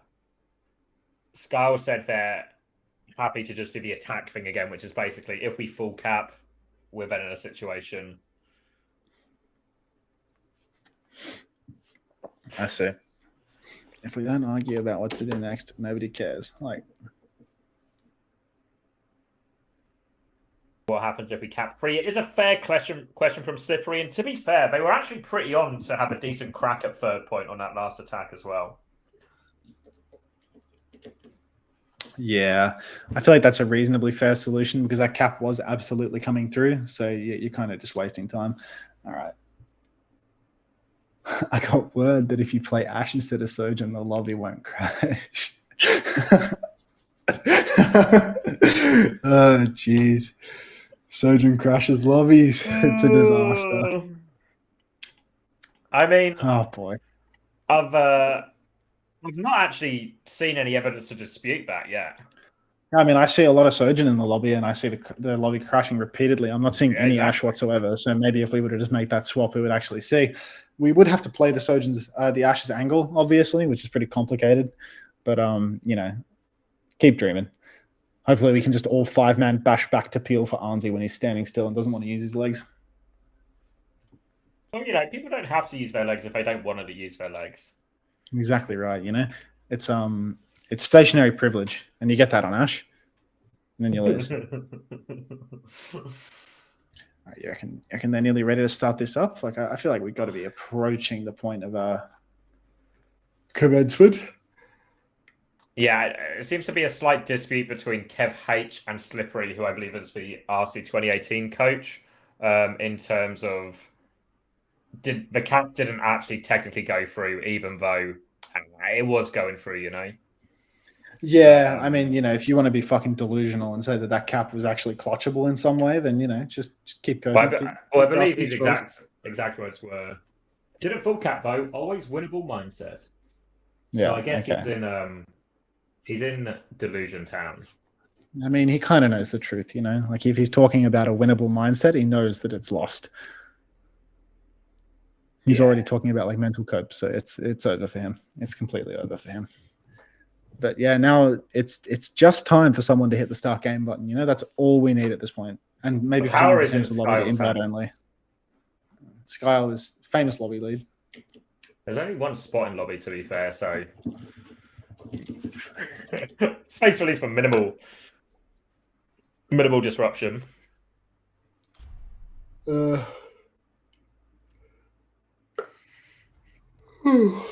All right. It looks like it's time to kick off. I wonder what we're going to see this time around, I can only imagine what the teams are going to play for this third round of King's Row. I don't know, Max. Do you think we're going to get the third mirror matchup on the third King's Row we've seen? Yeah, I'm thinking we're going to see the third mirror matchup, and this time around, I'm putting my money on a full hold. I'll put $5 Australian, obviously, on a full hold this time around. What is that? Is the Australian dollar up or down on the pound? It's a Mickey Mouse currency. It's like fucking £2.50 or something. Oh, fuck's sake. Maybe $3 total. We actually kind of need the full hold because the shorter the map is, the higher the chance is that we actually get through the entire map. So it's really important here. Let's keep it real quick, fellas. This is your time for a full hold. I feel like you're really ready to dial in now, Kev. It's time for a good dry blade. And Shockwave, it's time for a Sojourn ult kill. I think he's actually got the better of Psycho here so far in the sort of Sojourn head-to-head. Yeah, I agree with that. But it's kind of just like two people pressing their foreheads together softly and nothing's actually coming out, like maybe 5 millimeters per second movement. But there's not a lot actually happening. Like when you see two toddlers fight and you realize neither of them actually have the capacity to hurt each other. Exactly. Maybe it's like two kids doing like the windmills with their fists as they try to fight each other. But it's not Quartz taking down the whole lobby every time he presses Q. Let me tell you that much. All right, now we just see the same standard posturing up onto the high ground here from Admiral and Cloud. I'm going to give my co-caster a little bit of time to talk. All right, yeah, so 4-man stacks up on top of the high ground. Happy to bully Aerial. We've seen Aerial overstep a couple of times on this point before. So he's just going to try and inch his way towards it. Kev's going to drop and match him now. Nice slow fight. Wall just a pressure, and it's a nice knife onto Cloud. He's got to Iceblock force it. They need to help him out. Lap and shield committed. Low on cooldowns now for RC2018. They're going to go back. Shockwave does have a full rail. Hits Psycho. Doesn't kill him, though. And we're back in this slow portion of the fight. Yeah, Hardy's hitting a lot of really high-value knives here. Knife onto Cloud, knife onto Psycho. Not a lot happening in the neutral here. Unfortunately, the Aerial getting really close to getting that tick, so now we do need to see a step-up come from Exo. Admiral goes down to Kevster. Kevster dashing in and then getting the deflect kill afterwards. Shockwave going for a really aggressive angle, but again, not getting the rail kill. Again, just really, really aggressive play, but, if we don't get the rail kill, we don't see a lot of value. Window thrown down here for Silent. An excellent wall from Cloud. This could actually spell absolute disaster for Exo. Hardy gets that second shout up, though, so we are in a 4 versus 5. Still clutchable. Hardy really close to the ultimate as well. Same goes for Sky, so we could see something if we just play a little bit slow here. But Hardy, he gets pushed inside. Instead of playing really slowly, he was a bit greedy there in the corner, and he just gets punished for it. And that is not the full hold that we were hoping to see. We could be going the distance. We could be in argument territory. Great decision from Sky at the end. It looked really high risk when he did it initially. I was sort of gritting my teeth, but it worked out perfectly. The wall from Cloud, like you said, helped him out massively. And now they cap first point for just a window. So 5 ult, slight ult advantage for EXO. We'll probably see them try and do the same thing. Can they get the blade off? Can they force Admiral's beat out them early? And then can they finish with Queen ult? Oh, jeez. Here we go now. Just so many ultimates, a huge layer fight. It might be a little bit difficult to keep track of all this, but you said it, you know, they really do need to get the counter out for the Junker Queen ult this time around. These blades have been a consistent problem where Admiral just keeps on beating them. And if we can stop that from happening, we could see something good here. Cloud and Admiral on the side fight here. Kevster could probably push main if this side fight... I don't know, I think this is a very aggressive commitment here from Admiral, but, you know, he's creeping back to main. Shockwave opening early with his ultimate yet again. We've seen a lot of these ults on either side in this series, where Sojins are just opening the fights at their ult, but often the ult is being kited away. Aerial now answering back with his Ramatra ultimate, but nothing to see for it, except for a lot of push on the cart. I would argue that they are winning the trade. Wow, really, really rough ultimate there for Hardy. Dying mid-cast, a terrible Junker Jax. And even if he hadn't died mid-cast, Cloud had the counter wall and he threw it up. So really, we're starting to see the crack show a little bit for Ex Oblivione, because Hardy, he's gone down too early in the fight. Really nice Sojin ult from Psycho, getting much more value than Shockwave did. I'm starting to find a lot of nice wall timings on this Queen ult and really helping balance out some of these problems, and then it becomes less of an issue that Admiral's actually using his beat for Blade. And now we're in the same situation. Probably have to kill your onto point here, but an easy one to disengage. And they're just going to start with Blade, actually. Yeah, okay, beat trade coming out now. Kev with the blade, not finding much of anything. Sile does go down, so Kev, he kind of got his job done. Shockwave going down, though, in the trade, not ideal. Sile did have window. Cloud throws down the Blizzard now. Will this catch anybody? It does seem to be catching Hardy. Sky just holding onto this Kiriko ult. Now he throws it down. Looks a little bit late. 3 versus 4 right now. Tank in play. I'm surprised that Aerial is playing so slow, but unfortunately just waiting it out. I'm not entirely sure.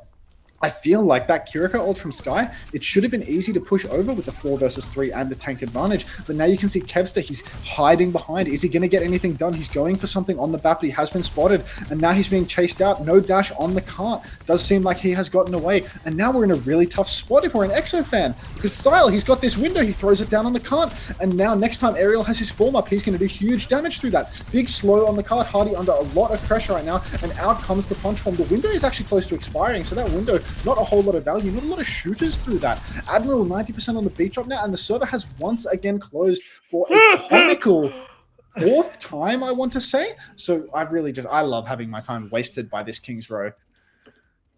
Yeah, Astro says he's done, and I think I might be in. There's only so many times we can cast the same King's Row, and only so many times a promise in second point can be taken away by a server crash. Yeah, it hurts to have my Midtown go.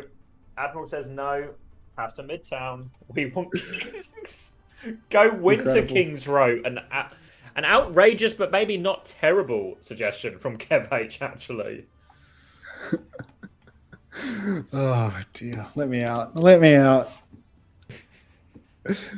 I like the trade offer, to be honest. The trade would be so RC get the map win, but yeah, it would actually. I feel like it would actually be a quicker conclusion, you know, because we would just go flashpoint into push, and that can be 2 pretty quick maps. We just Wait, Chris has picked something up. We trade 1 map each. Go to 2-1 map 4. I kind of like that. That would speed up proceedings, no? Yeah.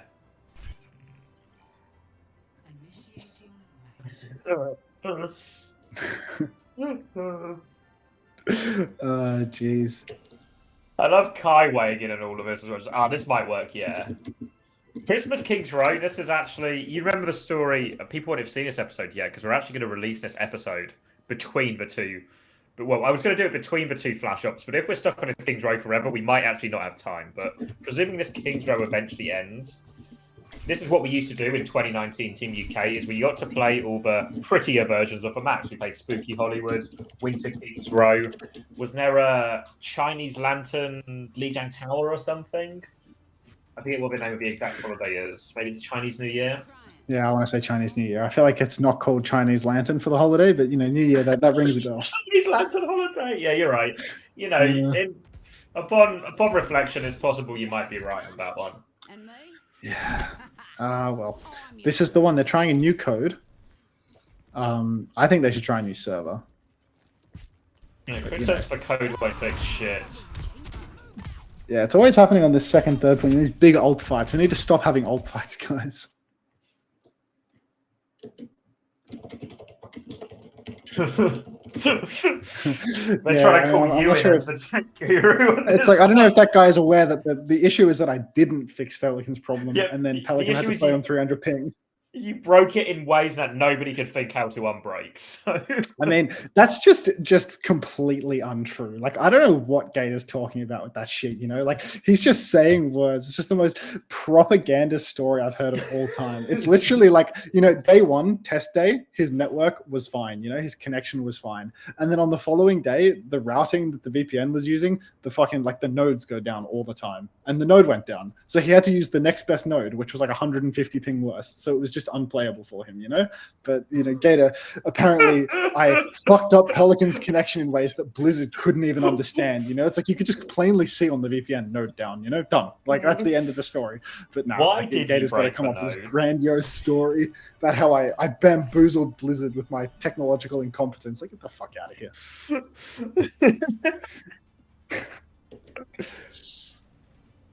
There's just no way, dude. It's like a fever dream. It's also quite fitting because it feels like we've now been on King's Row so long. It actually has started snowing and become winter. Oh boy, oh boy. Do you think that this third attack, I feel like we're actually seeing twice now fights that RC could have been on third point with a pretty decent time bank. I feel like EXO's actually kind of been losing this matchup, even though we're shitting on them in map one. Like, it's just getting worse and worse for EXO the longer this series goes. Yeah, and Shockwave.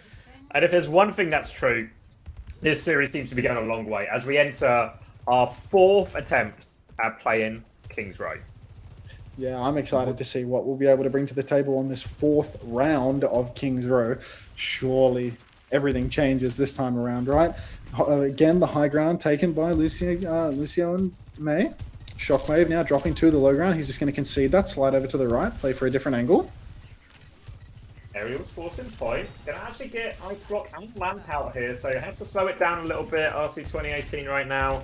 We'll just play it slow, and it's actually an aggressive push coming out from Ex Oblivione. They look for a Lucio Genji flank, but Skyo and Admiral are just dealing with it here. Kev might actually be in trouble. He's taking the 1v1 with Admiral. Can Admiral get away? He can get away, and Cloud's trying to pick up the meantime.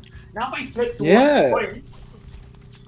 Even if Kev manages to get out, unfortunately, Shockwave, he stayed behind and he's caught the brunt of the damage, and now Kevster, he's overcommitted onto the point, and things are just looking worse and worse for Ex Oblivione. Now, both DPS taken down, Sky Ripper and Hardy just on the run. Funny Astro going down in a Suzu to, you know, seal the deal. Hardy getting multiple trade kills here on the inside, but these trade kills, they're not super valuable. There's no spawn camp that you can do here. At least Hardy lives, but we're going to be holding this choke no matter what.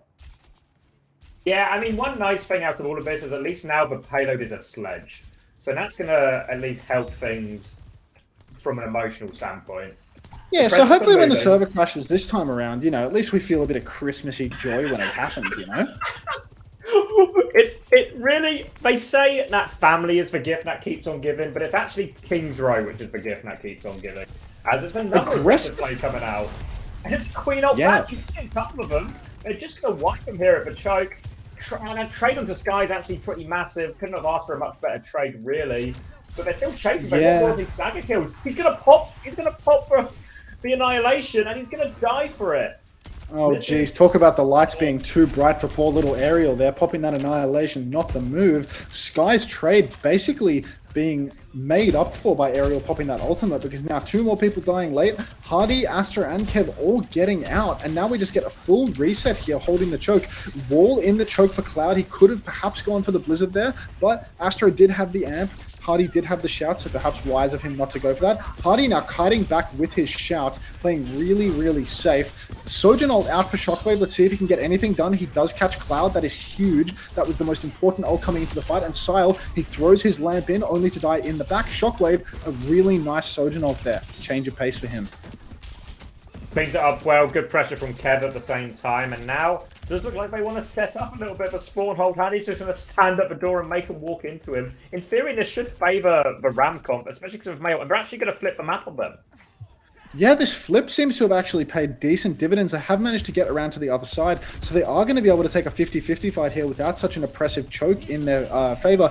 Blade comes out for Kevin and the Blade as well. We only beat Blade here on this team, clearly. Kev is now blading the Baptiste, but he hasn't got the value that he needed, so that's 2 ults for 1. Oh, actually, that was 2 ults for 2. Window comes out for Sile. Cloud still has the Blizzard. Kevster has used the deflect. Cloud has been topped up, so now keep your eyes out for this Blizzard mid-fight. Not entirely sure whether Sky has the cleanse anymore, but Cloud definitely has an opportunity. But Funny Astro getting the pick onto Skyle. Now they're bleeding out.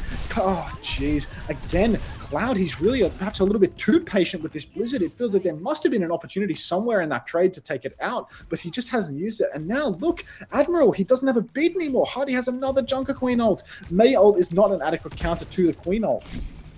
He needs to wall it, really. It's part of his only hope, and you can wall the Queen ult, but it's probably one of the least consistent interactions out of some of the ults you can wall here. So kind of just a skill matchup for Cloud. It's not the worst thing if they just die here and come back with Mei ult, but all going to be on Handy to find his timing.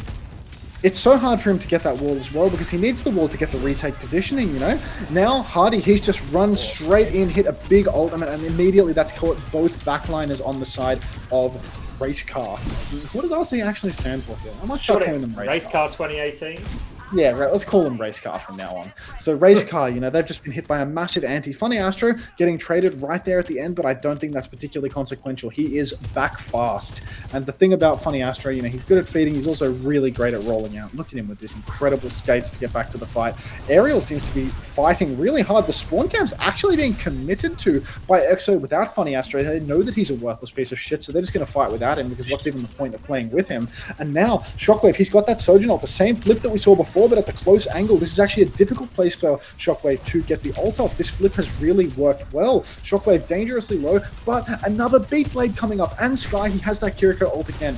No ults to counter it either. Funny Astro, 97% on the beat. You can see he's playing slow for the beat. Cleanse has been popped. After this slow goes down, or beat comes out, we're probably going to see the later beat Funny Astro into a Blade. Blade comes out from Kevster. He slashes, he's walled off by Cloud. He catches Cloud though. Sile throws down the window. Will it be enough? The card has been stolen away in the mayhem, but this is a 5v4 that soon we will see a push come through again. Funny Astro coming really aggressive. EXO collapsing in on the payload. This push, it's not super valuable. There's still 2 fights on the second point, and now it's a 5v3. Now, Kevser, he is just closing in. Sile back to the wall. 1 fight left for Race Car now.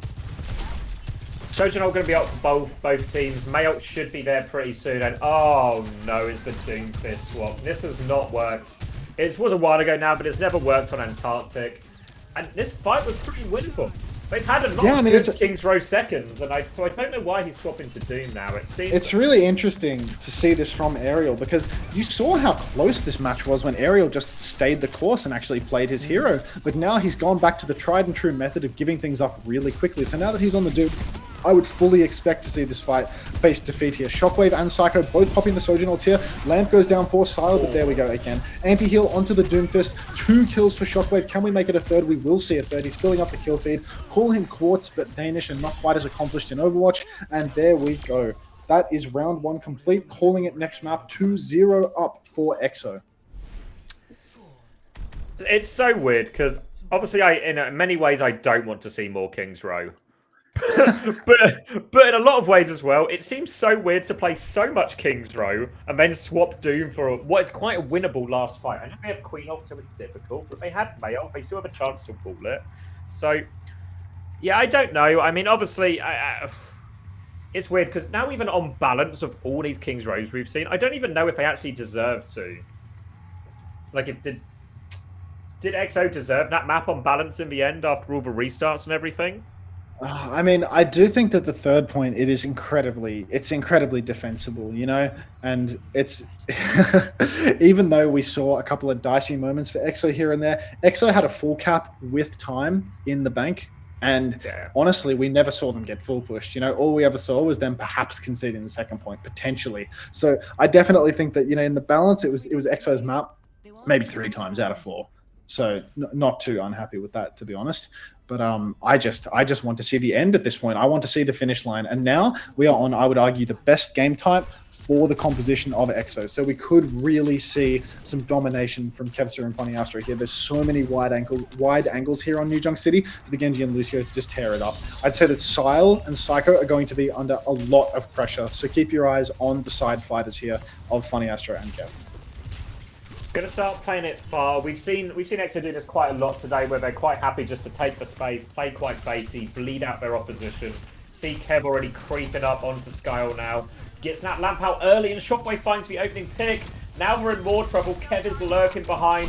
They're just lined up perfectly for him. Ghost Dash, and he finishes them all off. And just the exact perfect type of fight for Exo. Just keep it wide, slowly bleed them out.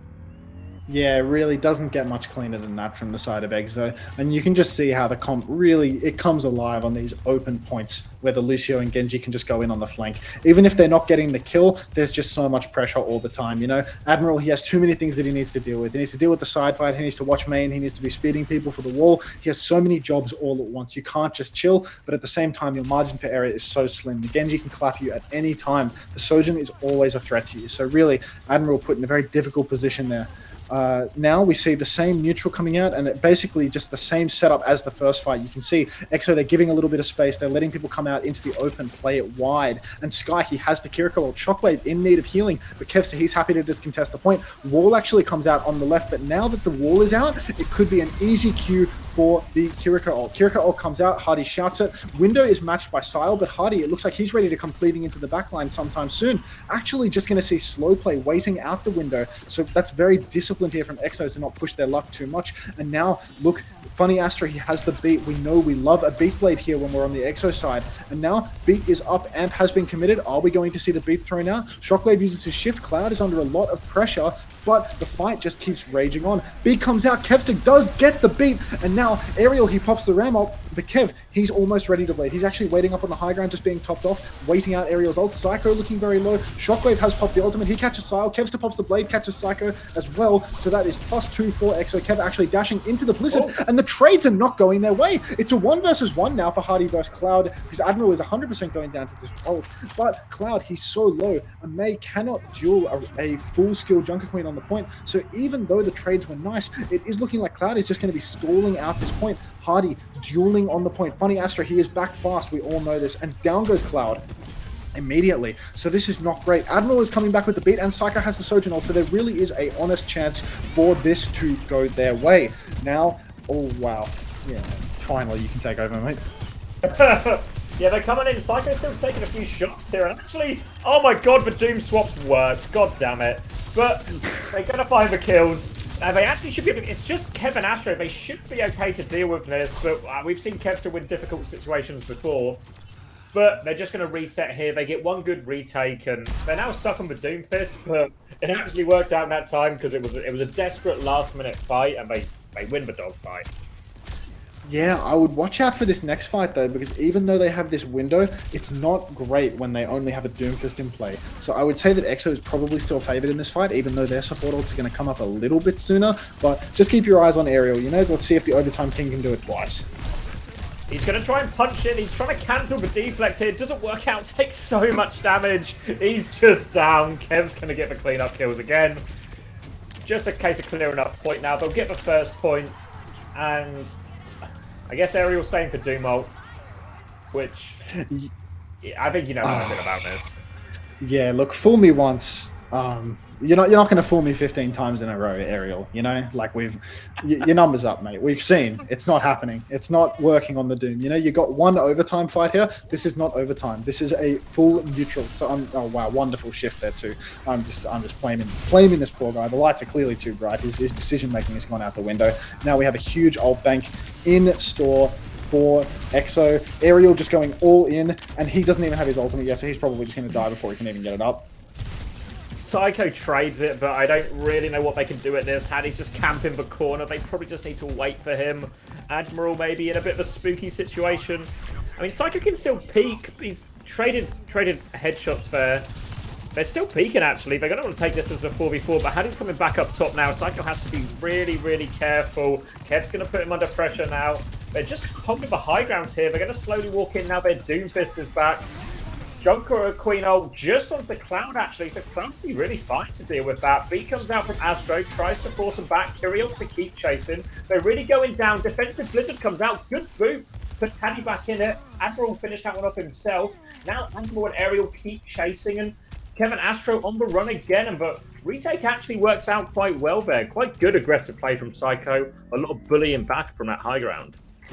Yeah, it was good of them to maintain that space, to not just give it up, because they did actually have that dog in them at the end of the day. And whether or not Ariel's there to clutch it out, it seems that the rest of the team, they've got what it takes, Psycho just holding on to that high ground, getting some value a little bit later in the fight. Looking like we're going to see a mirrored Sojourn ult yet again for this fight, and then maybe Kevin blading a little bit later into the engagement. But Shockwave, he does not have the pole position right now for the ult. Kev actually opening with the blade, which I think is a little bit questionable, but he catches Psycho straight away. Ariel trading onto Shockwave, so it's a 4 versus 4 right now, and the only ultimate on the side of EXO has been taken down by Ariel, Clutch King, etc. Now, everything is looking a little bit dicey on the point. It's just a dogfight, but 2 headshots on the Kiriko from Sky takes down Cloud, and suddenly it's a 4 versus 3. Ariel stuck on the point, Proper, or rather Kevster, and Sky Ripper chasing down the Baptiste, and it is looking like this fight is going to go the way of Ex Oblivione, but it is a bit of a dogfight. Sojourn coming out in main from Psycho. Shockwave is probably back in a couple of seconds too, probably able to match this ultimate if he would like. Doesn't seem that he wants to match it, because it seems that they know the fight is won either way, and not a terrible fight for EXO at all. They managed to keep Shockwave's ult in the back pocket for next. Yeah, you can see why Psycho wanted to pop it there. He hit the shots. If a couple of those are maybe headshots instead, he actually gets maybe even 2 kills, and he does clutch it. But ends up being a big wave. Now, Shockwave in a really good position. Ariel can put him under a lot of pressure as he is Doom ult, but still should be heavily favouring EXO, because no support ults are just around the corner for him. I'm watching Ariel punching all over the place now. He's covering the entire map. Popping the Doom ult, landing in on Shockwave, perhaps reducing the impact of his ultimate a little bit, but Shockwave not hitting a whole lot, catching nothing but air. As I say that, he catches Cloud at the end of the ultimate, and that is a very, very good thing, because now Ariel, he has no staying power on the point, and this is looking like an easy cleanup now for EXO. We're 2-0 up, match point, in fact. Exactly, 3 ults in the bag, Genji Blade just around the corner. Only Male and B, obviously good ults for dealing with some of these, but there's 4 ults you have to try and survive here, so they need to cheat something here, really, Race Car, or they need to wall the Queen ult or wall the Kiri ult or something. They need to do something to try and even out this disadvantage, otherwise they will just get run over by these big finisher ults in the Blade or the Rampage. Yeah, looking a little bit dicey now, but perhaps with some good ult layering we can see it. Now just a nice neutral starting out. Unfortunately, already I would say that Race Car on the back foot. They're forced to retake a little bit, but Hardy, he's dropped off that high ground early on, just playing really, really slow, holding the choke. Now that the point unlock has happened, Sky commits the Kiriko ult, which it's not a great ult, but it's not a terrible one either, because they do get the cap for it. They do get a free cap, but what is terrible is Sky going down inside his own Kiriko ult. So now if EXO want to win this, they really have to play for a clutch. It's another beat Blade situation. But I think if they go for that, they are really tempting fate, because a beat Blade into a layered beat. Here comes Hattie, actually. Early ult for him. Beat to counter out. So now it's just a big ult layer. Kev still popping the blade. Psycho goes down. Kevster has the blade. Ariel is in a world of pain. He's split from his entire team. And it does look like EXO, they are winning this trade. Their ult layering is excellent. And even at a deficit, they are able to take it out. Hardy, really nice big rampage to start off the fight. And it's just stall phase. No stall actually taking place for Race Car right now. These are a really sort of key difference in understanding there, where EXO knew all the layers that were coming. Meanwhile, Cloud was still playing for defensive Blizzard versus the Blade, but because Ariel and Psycho had pushed so far forward, they were playing outside of the Mail, so they didn't actually get any value out of surviving it there, and Kev's able to capitalize. Now they're in control of the point. Last chance for Race Car here, Max, to salvage this map. Yeah, this could be match fight, and it's all down to a Shockwave Sojourn ult, one of my favorite ultimates to spectate coming into final fights here. Now, Sile is probably going to have to throw down this window to step it up. Perhaps Psycho will be able to shoot through. You can see that both DPS are playing the same angle on the side of Race Car, and they are just stepping up with the window. Ariel, the only person on the point, so the contest, they're not even going to go for it on the side of Ex Oblivione. They're happy to give up the cap in exchange for the ult, because they know now they have an even bigger ult bank in play. Shockwave, he's just playing in the back, pops his Sojourn ult, and he's hitting bodies everywhere. He hits Psycho in the body, and he goes down to Sky straight away.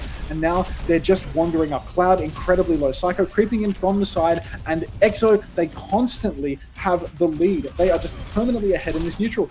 everyone is falling by the wayside, and it is looking like a pretty clean 3-0 with 5 points of King's Row play. Nothing says clean 3-0 like playing King's Row 4 separate times. But it is actually, they're going to wrap it up. EXO out on top. Maybe not too many surprises ultimately. I guess the biggest surprise is how many King's Rows we played. If you asked me to put a bet on how many King's Rows we were going to play today in our second series, there's no way I was telling you 4. But that's the situation we're in. But it's done now. We've made it to the end.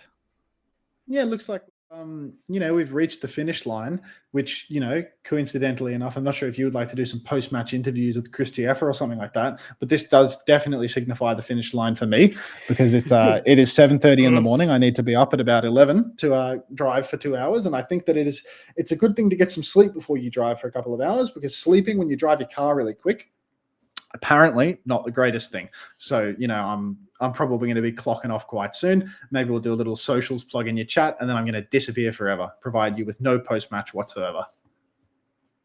My man. All right, then. Yeah. So I think we won't do anything too major, because I need to eat dinner as well, and I think everyone's obviously a bit delayed after that series. I think we will be back for the NA side of it as well. We will be joined by Hadi, so we can do a little bit of a belated post-game there with Hadi himself. So we can take a look at that then. We'll be coming back just before Nose Games, which I believe are 2 a.m. CET, which is, if I can do the math correctly, 5 hours from now. Oh, you got to turn that off. I'm just putting my viewers in yours, mate. Oh, is that a raid thing? Oh, that's like the AFK. It's like the AFK people that apparently can't read the big text on my stream that says, "Go watch this one." Like, just my stream is intentionally low quality, and people are still watching. Just relentless Unter enthusiasts. They can't. It's the Unter heads, the 11 strong Unter heads. That, just wanted lower production quality for no reason whatsoever. But, good on them, I suppose. All right. I think actually we'll end the stream here. We'll have a post game later when we have Hadi on. Maybe I can rope in Landon to join us as well. We'll do a proper getting the band back together type co-stream on the next one. We will also actually be releasing the podcast and like 15 minutes after this as well. So we'll have the Shockwave episode coming out. Obviously, you might have learned how Unter felt about Shockwave during this series. So if you want to see a more extrapolated version of that, you can see that there as well. I'll post all the links, and I'll post links and follow on Twitter, etc., to find out when we're going live again. Thanks for watching. Hopefully everyone enjoyed our first co-stream. I had an all right time. Yep. I had a horrendous time, which is why I won't be back until the finals day, because I can't be asked. You come to open the channel, and then you come for finals day. You miss everything else out in between. Leave that. Yeah, some say it's because of a grandmother's 90th. Some say because of its ego. But I guess we'll never know, right? So I'll see you on finals day for co-streaming all of these games too. Thanks to everybody for watching.